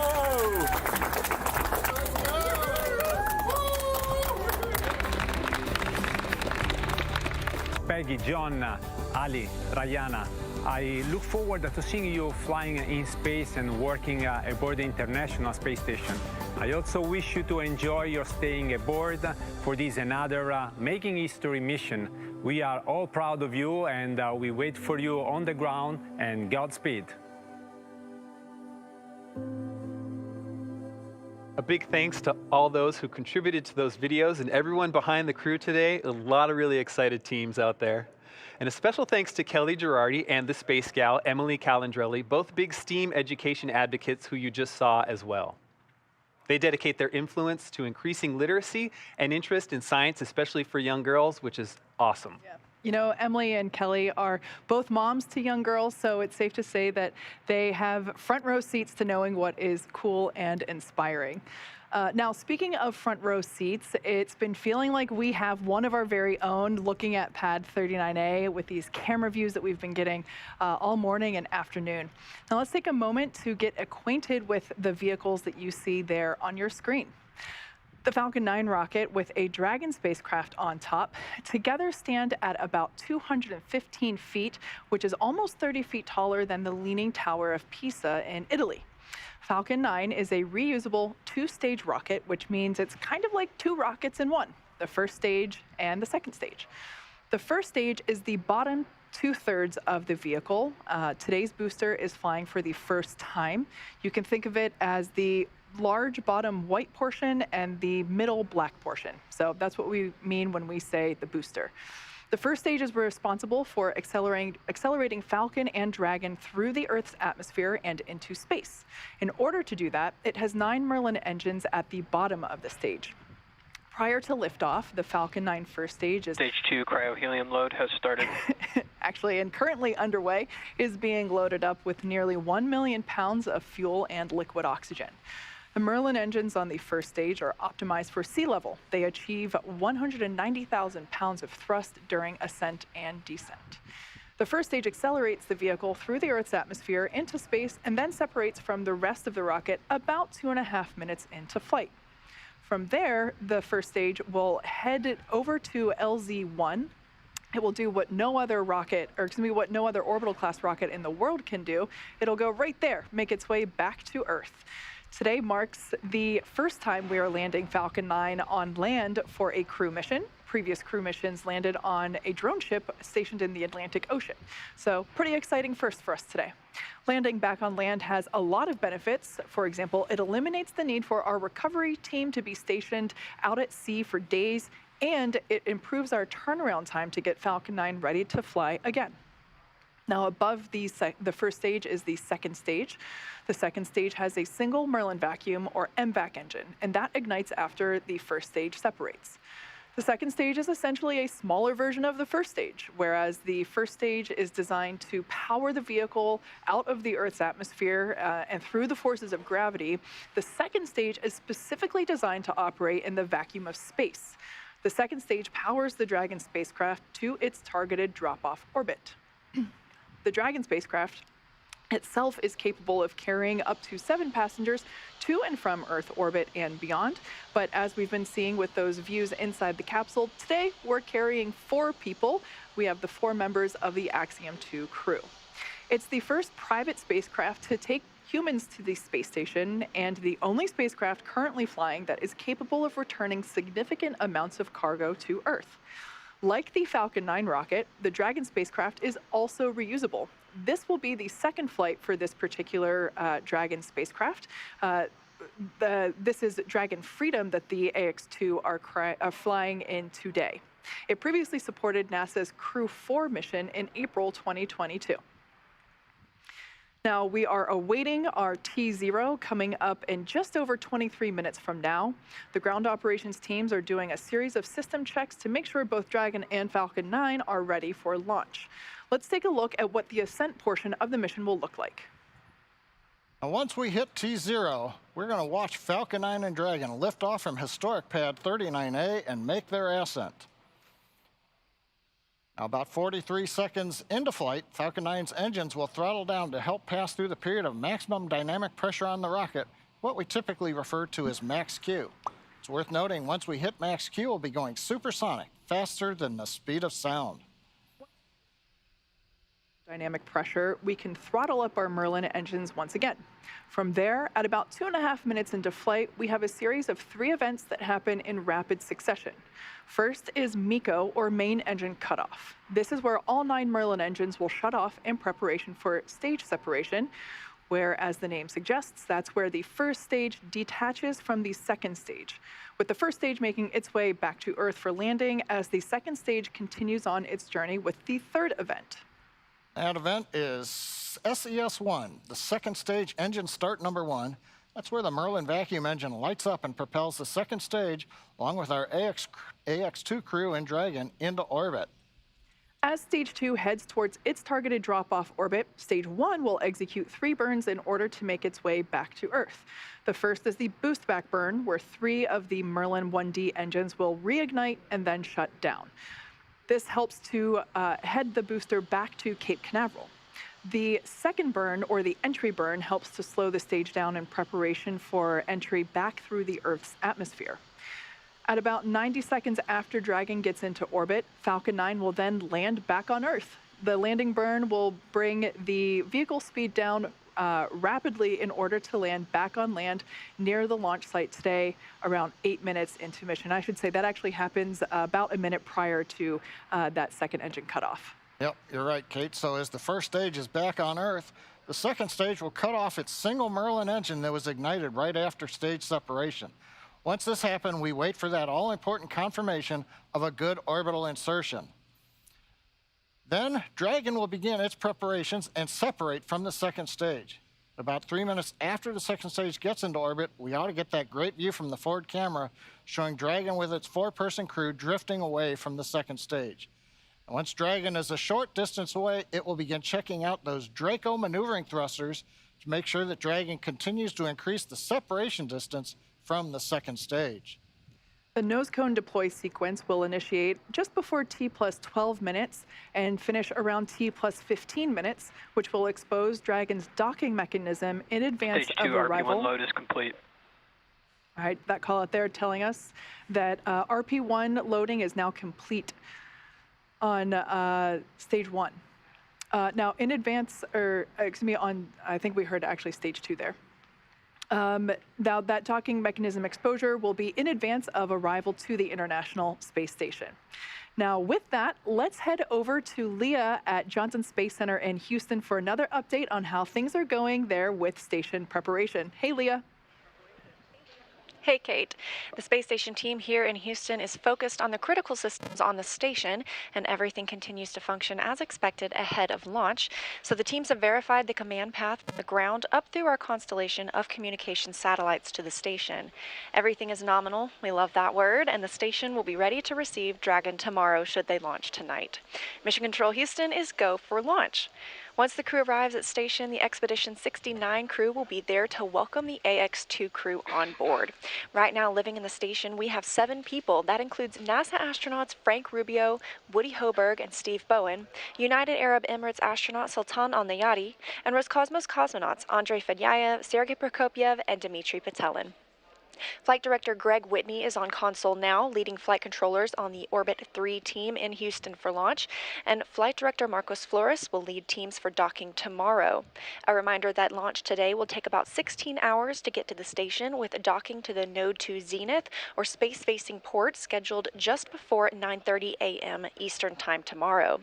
Once Dragon is fully docked to the station, the teams here in Houston will assist the Axiom Space and Space Station astronauts with leak checks as they work to open hatches on both Dragon and inside the station's pressurized mating adapter.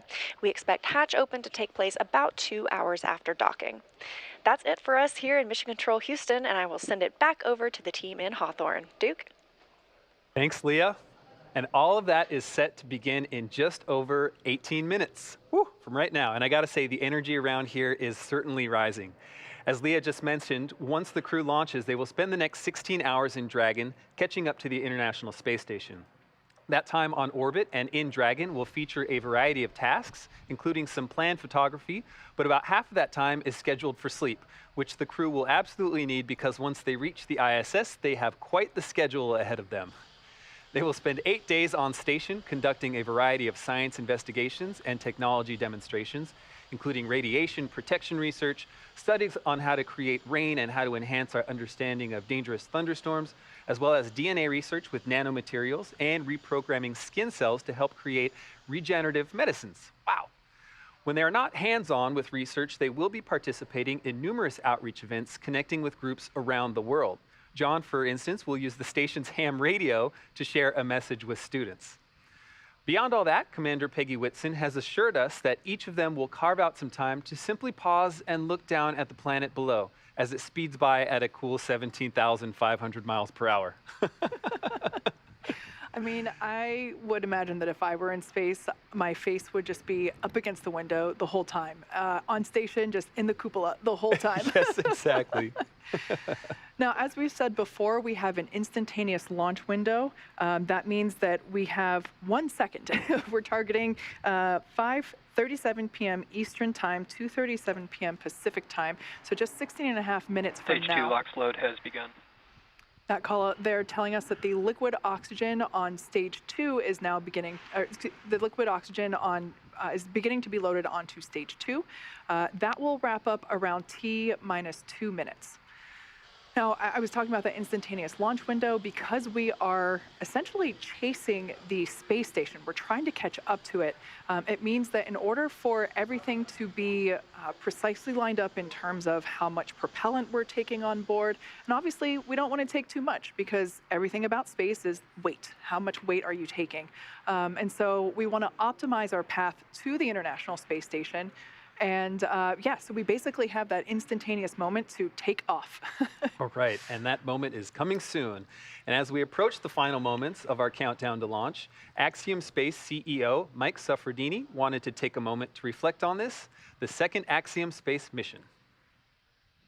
This mission today is very meaningful for Axiom Space. It's a watershed moment because it's our opportunity to really start bringing the rest of the world to the International Space Station. We're honored that the Kingdom of Saudi Arabia is flying with us here today. The 2 crew members flying are fantastic. They've done a great job in training.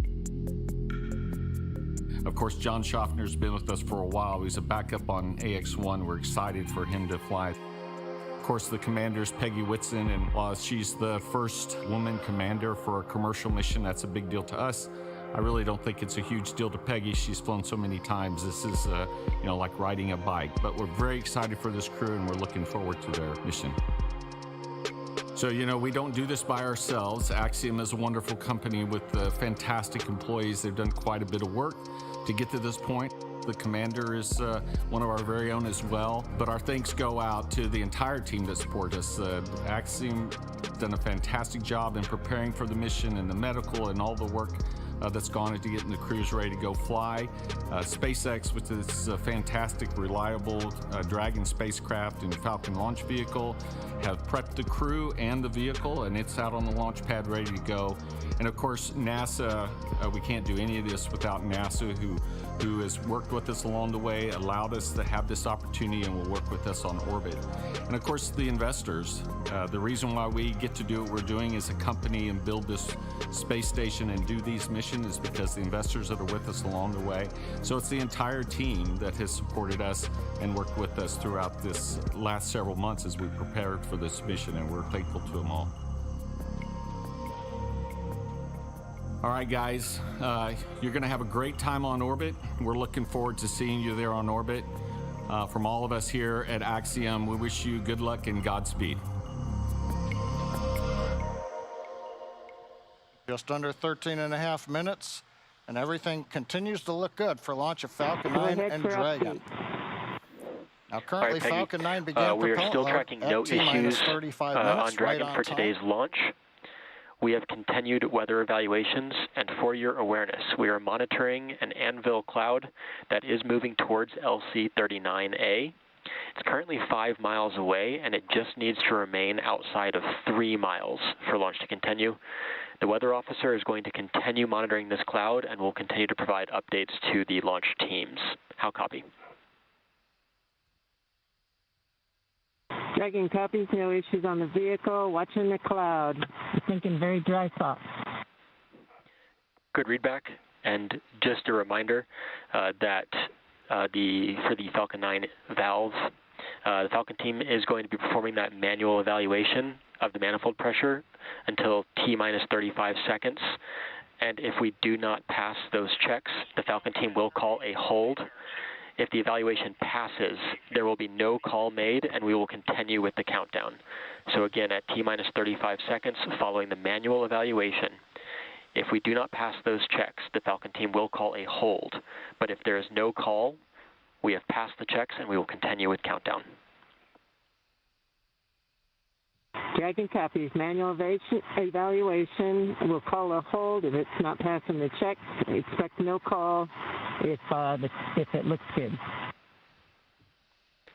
Good readback. I like that comment. Thinking dry thoughts. Now we're talking about propellant loading. RP1 fuel is completely loaded on the second stage. Fuel loading is continuing on the first stage. We're just about full. It'll finish up at the T-minus 6 minute mark. Densified liquid oxygen loading is continuing on the first stage and the second stage. Both stages well underway. First stage is nearing a completion, but it won't wrap up until T-minus 3 minutes. The second stage just began a few minutes ago. That'll wrap up at T-minus 2 minutes. As we get closer to launch, we will do various checkouts. One is the thrust vector controllers. These are what move the engine nozzles around on the first and second stage engine. And when we move those nozzles, we call it TVC wiggles. Those will be done inside 10 minutes. We'll also be doing checkouts of throttle valves on the engine. Now the range currently is go. Air and sea space are clear.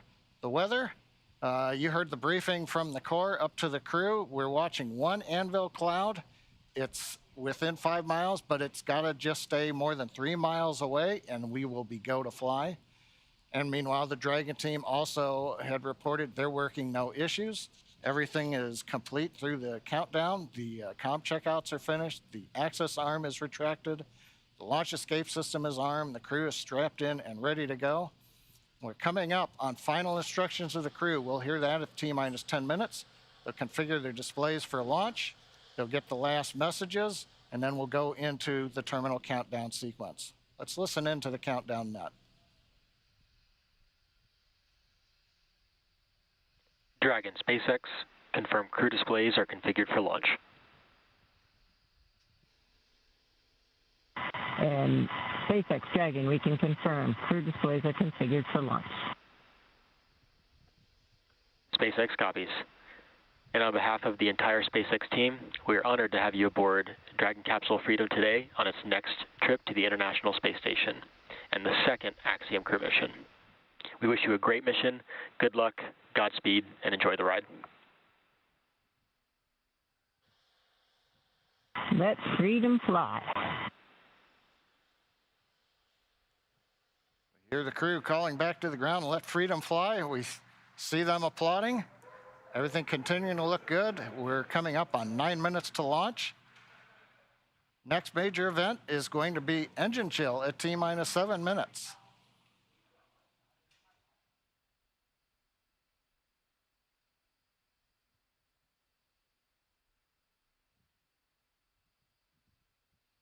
As John just said, at T-minus 7 minutes, we will begin to flow a little bit of the super chilled liquid oxygen through the turbo pumps, which that is basically chilling the hardware, performing an engine chill prior to the full flow. We do that in order to help minimize the chances of the hardware experiencing any thermal shock when that full flow of super chilled liquid oxygen occurs. Now we can see some venting from the vehicle now, totally normal. It is that liquid oxygen just vaporizing as it comes into contact with the ambient air. And Kate, maybe this is an opportunity, we always use the word abort. This might be a chance to let everybody know that there are abort callouts in flight that we're going to hear. Those are just heads up to the crew that says, should a contingency occur, there's different actions that'll happen at each various stage of the flight, when you're on first stage or when you're on second stage. That's right. We should actually hear Commander Peggy Whitson calling those abort modes out as they are ascending and really getting to orbit. She is tracking everything on both her tablet as well on her leg, as well as the crew display above her head. So she is able to identify at which mode they are entering, and those modes identify basically where and what sequence Dragon would take at that point in time during the flight. Now we're about 10 seconds away from that engine chill for the first stage.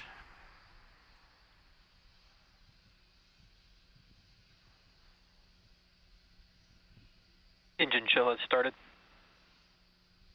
All right, right on time. We've opened the valves that are letting liquid oxygen and kerosene fuel down to the Merlin 1D engines on the first stage. Our next major activity coming up at T-minus 6 minutes approximately, we'll hear the announcement that fuel loading is complete on the first stage. And one other comment, while we were hearing the briefing to the crew at the T-minus 10 minute mark, we also heard reference to a call out that may or may not be made at T-minus 35 seconds. Many of the checkouts of the Falcon 9 are done by computer in the last minute. There is one today that requires an engineer to look at some data. If, for example, that system had an issue, that would be called out at T-minus 35 seconds. Right now, everything continues to look good, though, on Falcon 9.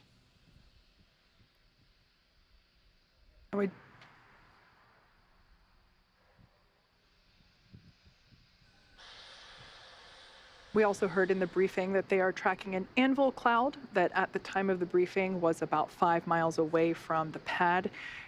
They are tracking it. It just needs to stay outside of 3 miles, so everything still continues to look okay on that front.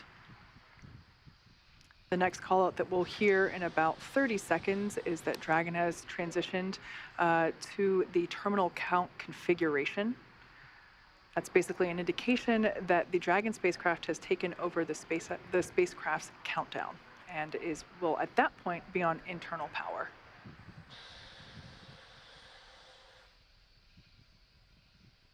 At this point in time, RP1 is now completely loaded, both on the first and second stages.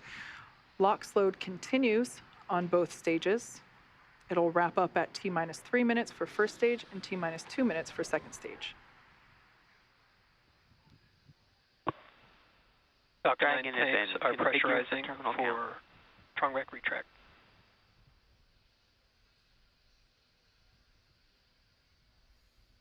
Pressurization call out. We are putting pressurized gas helium onto the stage in preparation for opening up the clamp arm that's around the top of the second stage.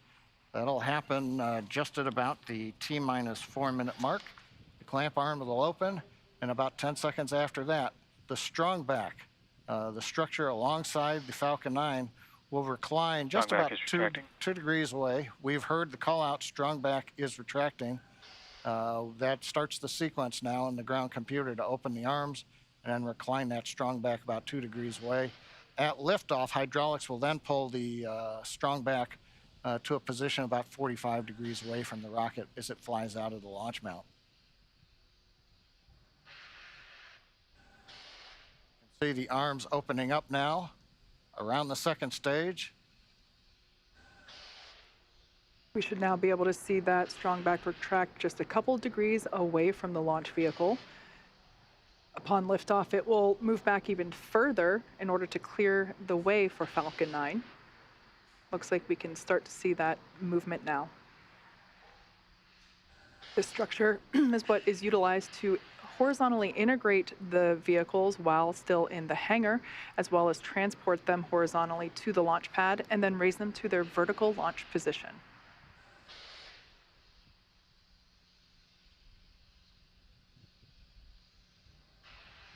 And we've got the strong back is now, you see a little bounce there as it stops. Stage 1 LOX load is complete. And right on time, stage 1 LOX load is complete. We're down to just loading liquid oxygen on the second stage. That'll wrap up just after T-minus 2 minutes, at which point we'll have the 1 million pounds of propellant on board Falcon 9 ready to fly. We can see the vehicle continuing to vent some of that gaseous or the liquid oxygen that has now vaporized. Dragon is in terminal count and is on internal power.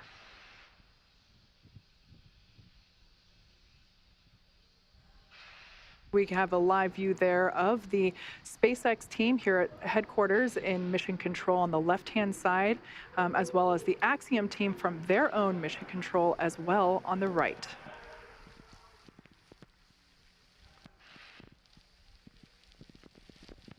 Dragon SpaceX for weather. Looks like the system has cleared, and we're looking like we're go for launch for weather. All right, we've heard a good news information to the crew. Dragon copies. We're letting them know that it appears the weather is going to avoid the area. That is great news indeed.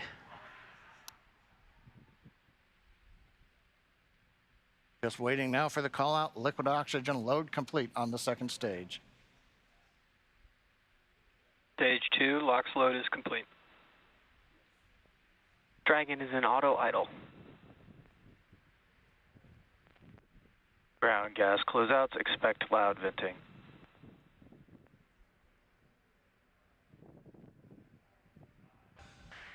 At venting, we're now bleeding off excess pressure in the strongback. That's what's giving that large white plume as cold gas meets the warm Florida air and condenses the moisture.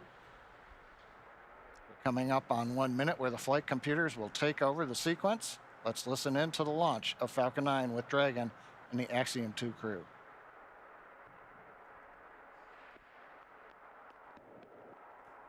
FTS is armed, Falcon 9 is in startup and is now controlling. Dragon is in countdown.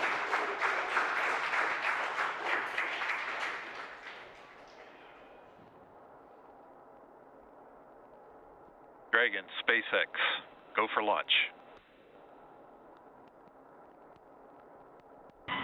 Dragon, copy.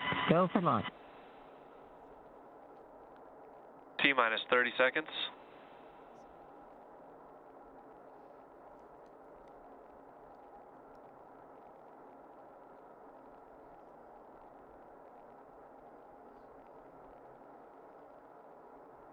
T-minus 15.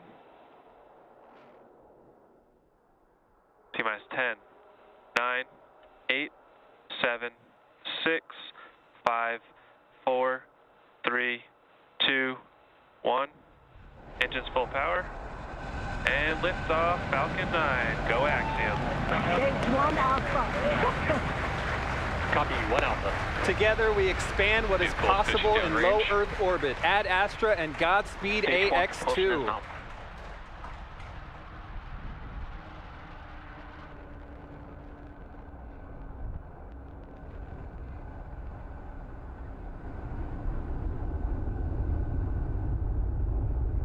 Plus 30 seconds into this historic. T plus 36 seconds into flight. A great view of Falcon 9 heading to space. Power telemetry is nominal. Stage 1 throttle down. Power telemetry nominal. We're into the throttle bucket. The first stage is throttle down power on the Merlin engines in preparation for max Q.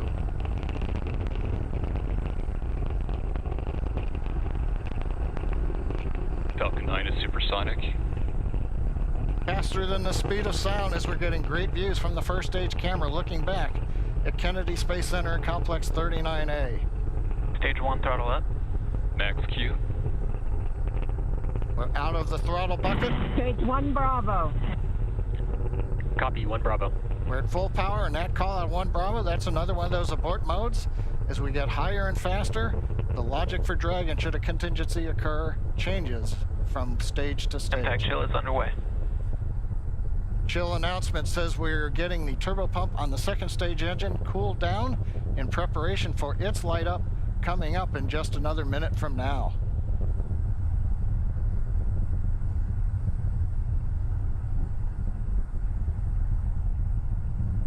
Again, great views looking back, and you can see the contrail as we left 39A and the shadow of the contrail against the cloud deck around Florida. And we're coming up 3 big sequences and a view live of the crew inside Dragon. They're getting ready. We're going to get 3 events here. Main engine cutoff, stage separation, down. And then we're going to light the second stage engine. We've heard the throttle down in preparation for stage separation.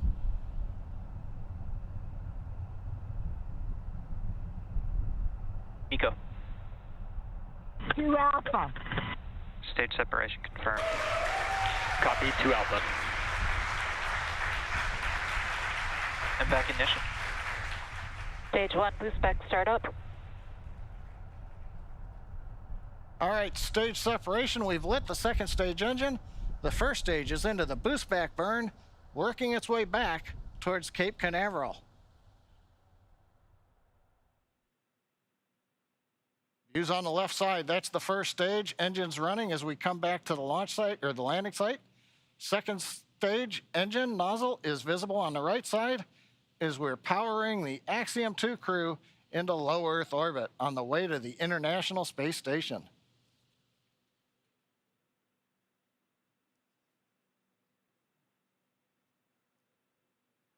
Waiting for call out that the boost back burn is complete. Stage 1 boost back shutdown. Right on time. First stage completed the first of 3 burns heading back to the landing site. Second stage continuing on power and on trajectory. Acquisition signal, Bermuda. We head northeast, the Bermuda ground station. Dragon, SpaceX, trajectory nominal. Bermuda is listening in to the vehicle now. Nominal trajectory. And the crew hears the call out of a nominal trajectory. So 4 minutes into flight, everything continuing to go well. First stage heading back, and there's the crew on the second stage getting the ride into orbit to the space station.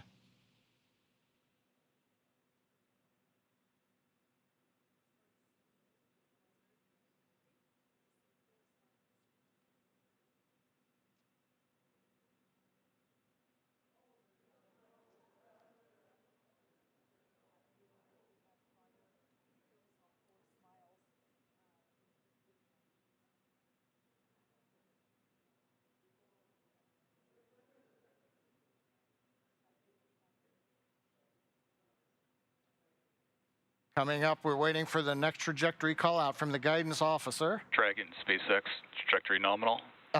Love to hear those words. A nominal trajectory for Dragon. Copy. Nominal trajectory. And maybe even a little bit of excitement in the crew's voice. Commander Peggy Whitson calling back down, hearing that call out from GNC of a nominal trajectory.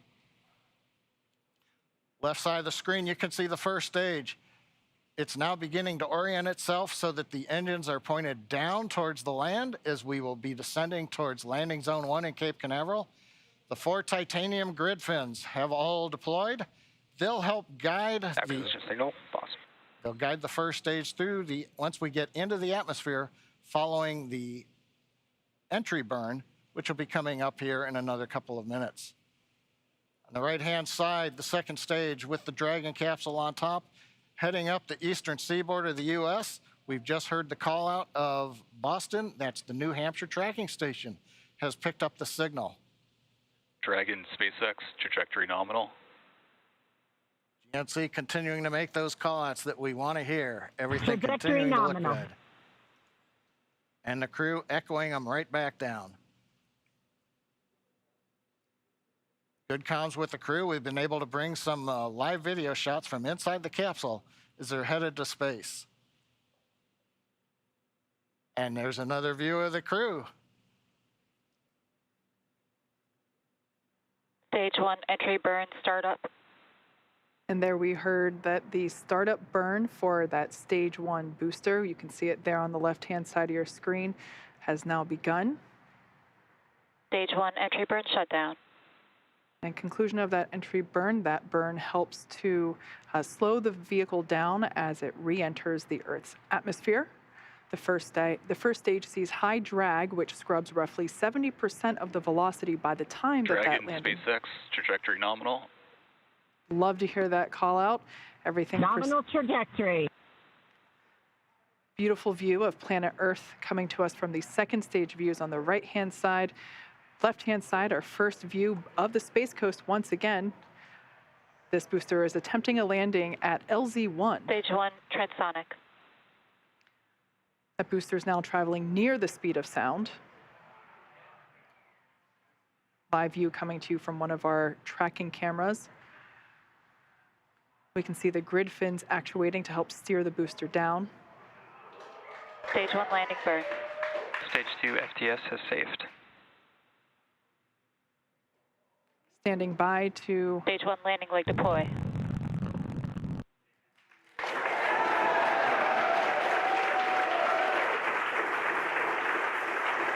There you Stage 1 landing confirmed. You can see that first stage has landed back at LZ-1. This is the first time that we have performed a land landing on a crew mission. Coming up next will be second engine cutoff, or SECO, and that's where after that engine cuts off, the second stage will coast for a few minutes until Dragon is commanded to separate. Stage 2 is in terminal guidance. We're expecting SECO to occur in about 20 seconds.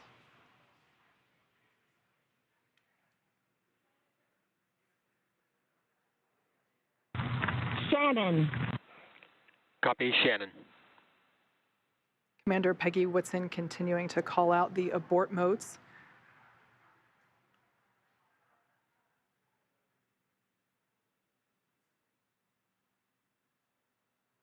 SECO. All right, on-time shutdown of that second engine. Also confirming that the launch escape system is now disarmed. Dragon SpaceX, nominal orbit insertion. All right, and there's that call out. We can confirm good orbital insertion. Copy, nominal insertion. Dragon SpaceX, launch escape system disarmed. We can see the crew playing with their harnesses. Copy. Now that they are in zero-G, which I think we just got a view of our zero-G Stuffy.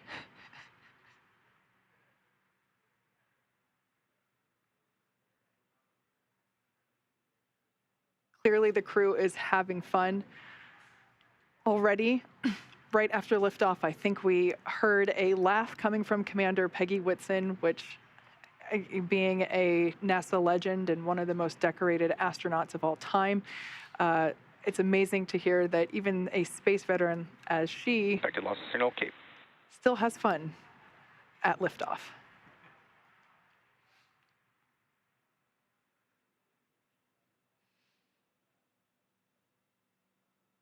The next event that we have coming up at just around T plus 12 minutes is Dragon separation. That's where the Dragon spacecraft and trunk, so collectively referred to as the Dragon spacecraft, will separate from the second stage. Acquisition signal, only Finland. After that separation, we will begin to deploy the nose cone, which exposes the forward bulkhead thrusters as well as the forward hatch. That forward hatch is what the capsule utilizes to autonomously dock to the International Space Station.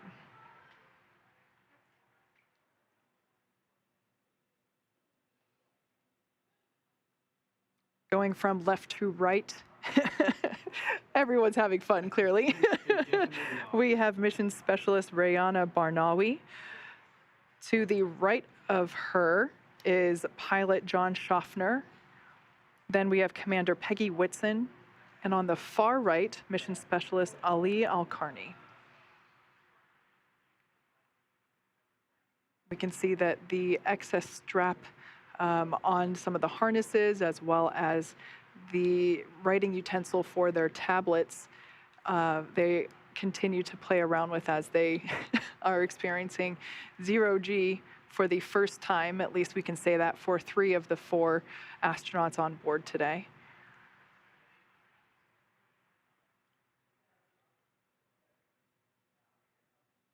Now we are standing by for Dragon separation, which is expected to occur in the next few seconds.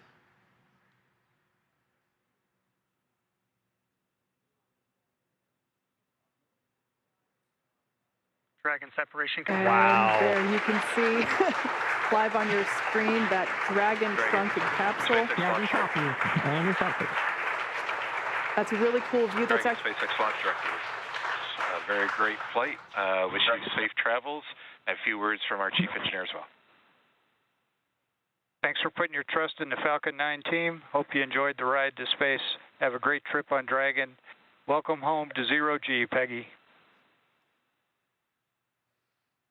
That was SpaceX Chief Engineer Bill Good to be Gerstenmaier. here. It was a phenomenal ride.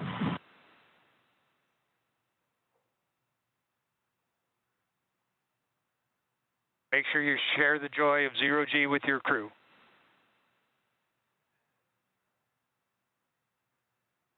We will do that.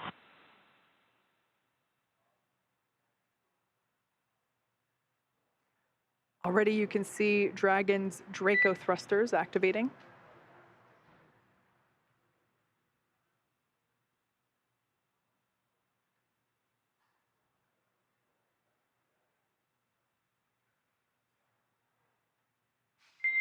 Dragon SpaceX, nominal dehumidifier activation and service section Draco checkouts. Nose cone deploy is in progress. Hooks are opening. Dragon copies. All right, great news there to let us know that the hooks, there are 2 sets of hooks. Signal, Bermuda. 2 sets of hooks that are now disengaging. And once that is complete, we are able to deploy, open the nose cone.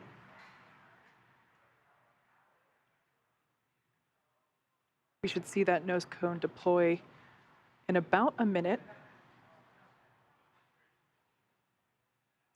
It's a great view on the right-hand side of your screen from the Falcon 9 second stage, looking at the Dragon Freedom capsule. And of course, the crew on the left-hand side playfully acclimating to their new zero-G environment. You can see the zero-G indicator in the background. And I love this view. This view is over the shoulders of Commander Peggy Whitson, who here is on the left-hand side, or the left seat, and pilot John Shoffner is on the right seat here, looking at what they're looking at. These are the crew display panels that they utilize in flight to track which thrusters are firing, what phase of the mission that they are in, as you can see, where they are around the globe.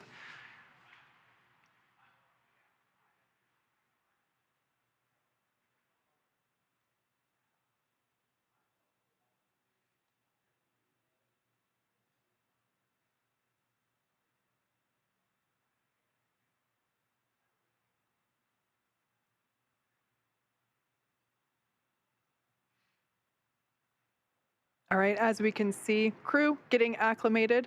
The nose cone hooks are in the process of being disengaged, so they are starting to open. And once that is complete, we are able to open the nose cone and expose the forward hatch. So incredible. Well, today's launch is certainly one more for the history books, and yet the story is just getting underway. Leah, with the crew officially on their way to the International Space Station, how are things tracking there in mission control at Johnson Space Center? Hey, Duke. Well, the chase has officially begun with Dragon heading toward the International Space Station. So with the successful launch of Axiom Mission 2 at 7 p.m. Eastern, the teams here at NASA's Johnson Space Center are going to be monitoring Dragon's flight to the International Space Station over the next 16 hours. Our role in this journey really kicks in at a period called Integrated Operations. This is where Dragon is much closer to the station. And at this point, NASA, SpaceX, and Axiom Space teams are all in lockstep to get the crew safely docked. The teams here are preparing for a docking of AX-2 to the station at about 9:30 a.m. Eastern Time tomorrow. We're going to begin joint coverage of that phase at 7:30 a.m. Eastern Time. But for now, that'll be it for us in Mission Control Houston tonight, and I'll be back with you tomorrow for docking. Back to you, Kate and Duke. Yeah. Now, over the next 16 hours, Dragon will execute a series of burns to gradually raise and line up the AX-2 crew for docking with the International Space Station in what we refer to as activation and rendezvous phase of the mission. Now, in just a few minutes, the crew will get to change out of their spacesuits and get a little bit more comfortable for flight, and will enjoy their first meal aboard the spacecraft. I'm sure that'll be a lot of fun, the first time for 3 of them eating in microgravity. And then Good, Haley. at 2 p.m. Pacific, they will get ready for a rest period that will last about 10 hours, 8 hours for actual sleeping, and a couple hours for pre- and post-sleep activities. And then before they arrive at the station, we'll have 2 potential opportunities to chat briefly with the crew on orbit. One later this morning around 11:10 a.m. Pacific, and one early tomorrow about 12:10 a.m. Pacific. While we're hopeful that one of these will work out, neither opportunity is guaranteed, as they are dependent on both crew schedule and ground station coverage. But if we're able to support, we'll make an announcement on our social media channels no later than 15 minutes before the event start time. But in the meantime, be sure to keep tabs on the mission at axiomspace.com, and you can also keep track of Dragon's flight on spacex.com/launches. And even if we aren't able to talk live with the crew, we will continue to provide updates on the mission across our social media channels. And starting at 7:30 a.m. Eastern, 4:30 a.m. Pacific on Monday, May 22nd, we will pick back up with our live joint coverage of the AX-2 crew's approach and docking to station with NASA. Please keep an eye on Axiom and SpaceX social channels for updates, as there will be plenty of incredible moments to share with you over the next 10 days. And so from all of us at Axiom Space, thank you, SpaceX. Thank you, NASA. This is just the beginning. And thank you for tuning in. We hope to see you soon.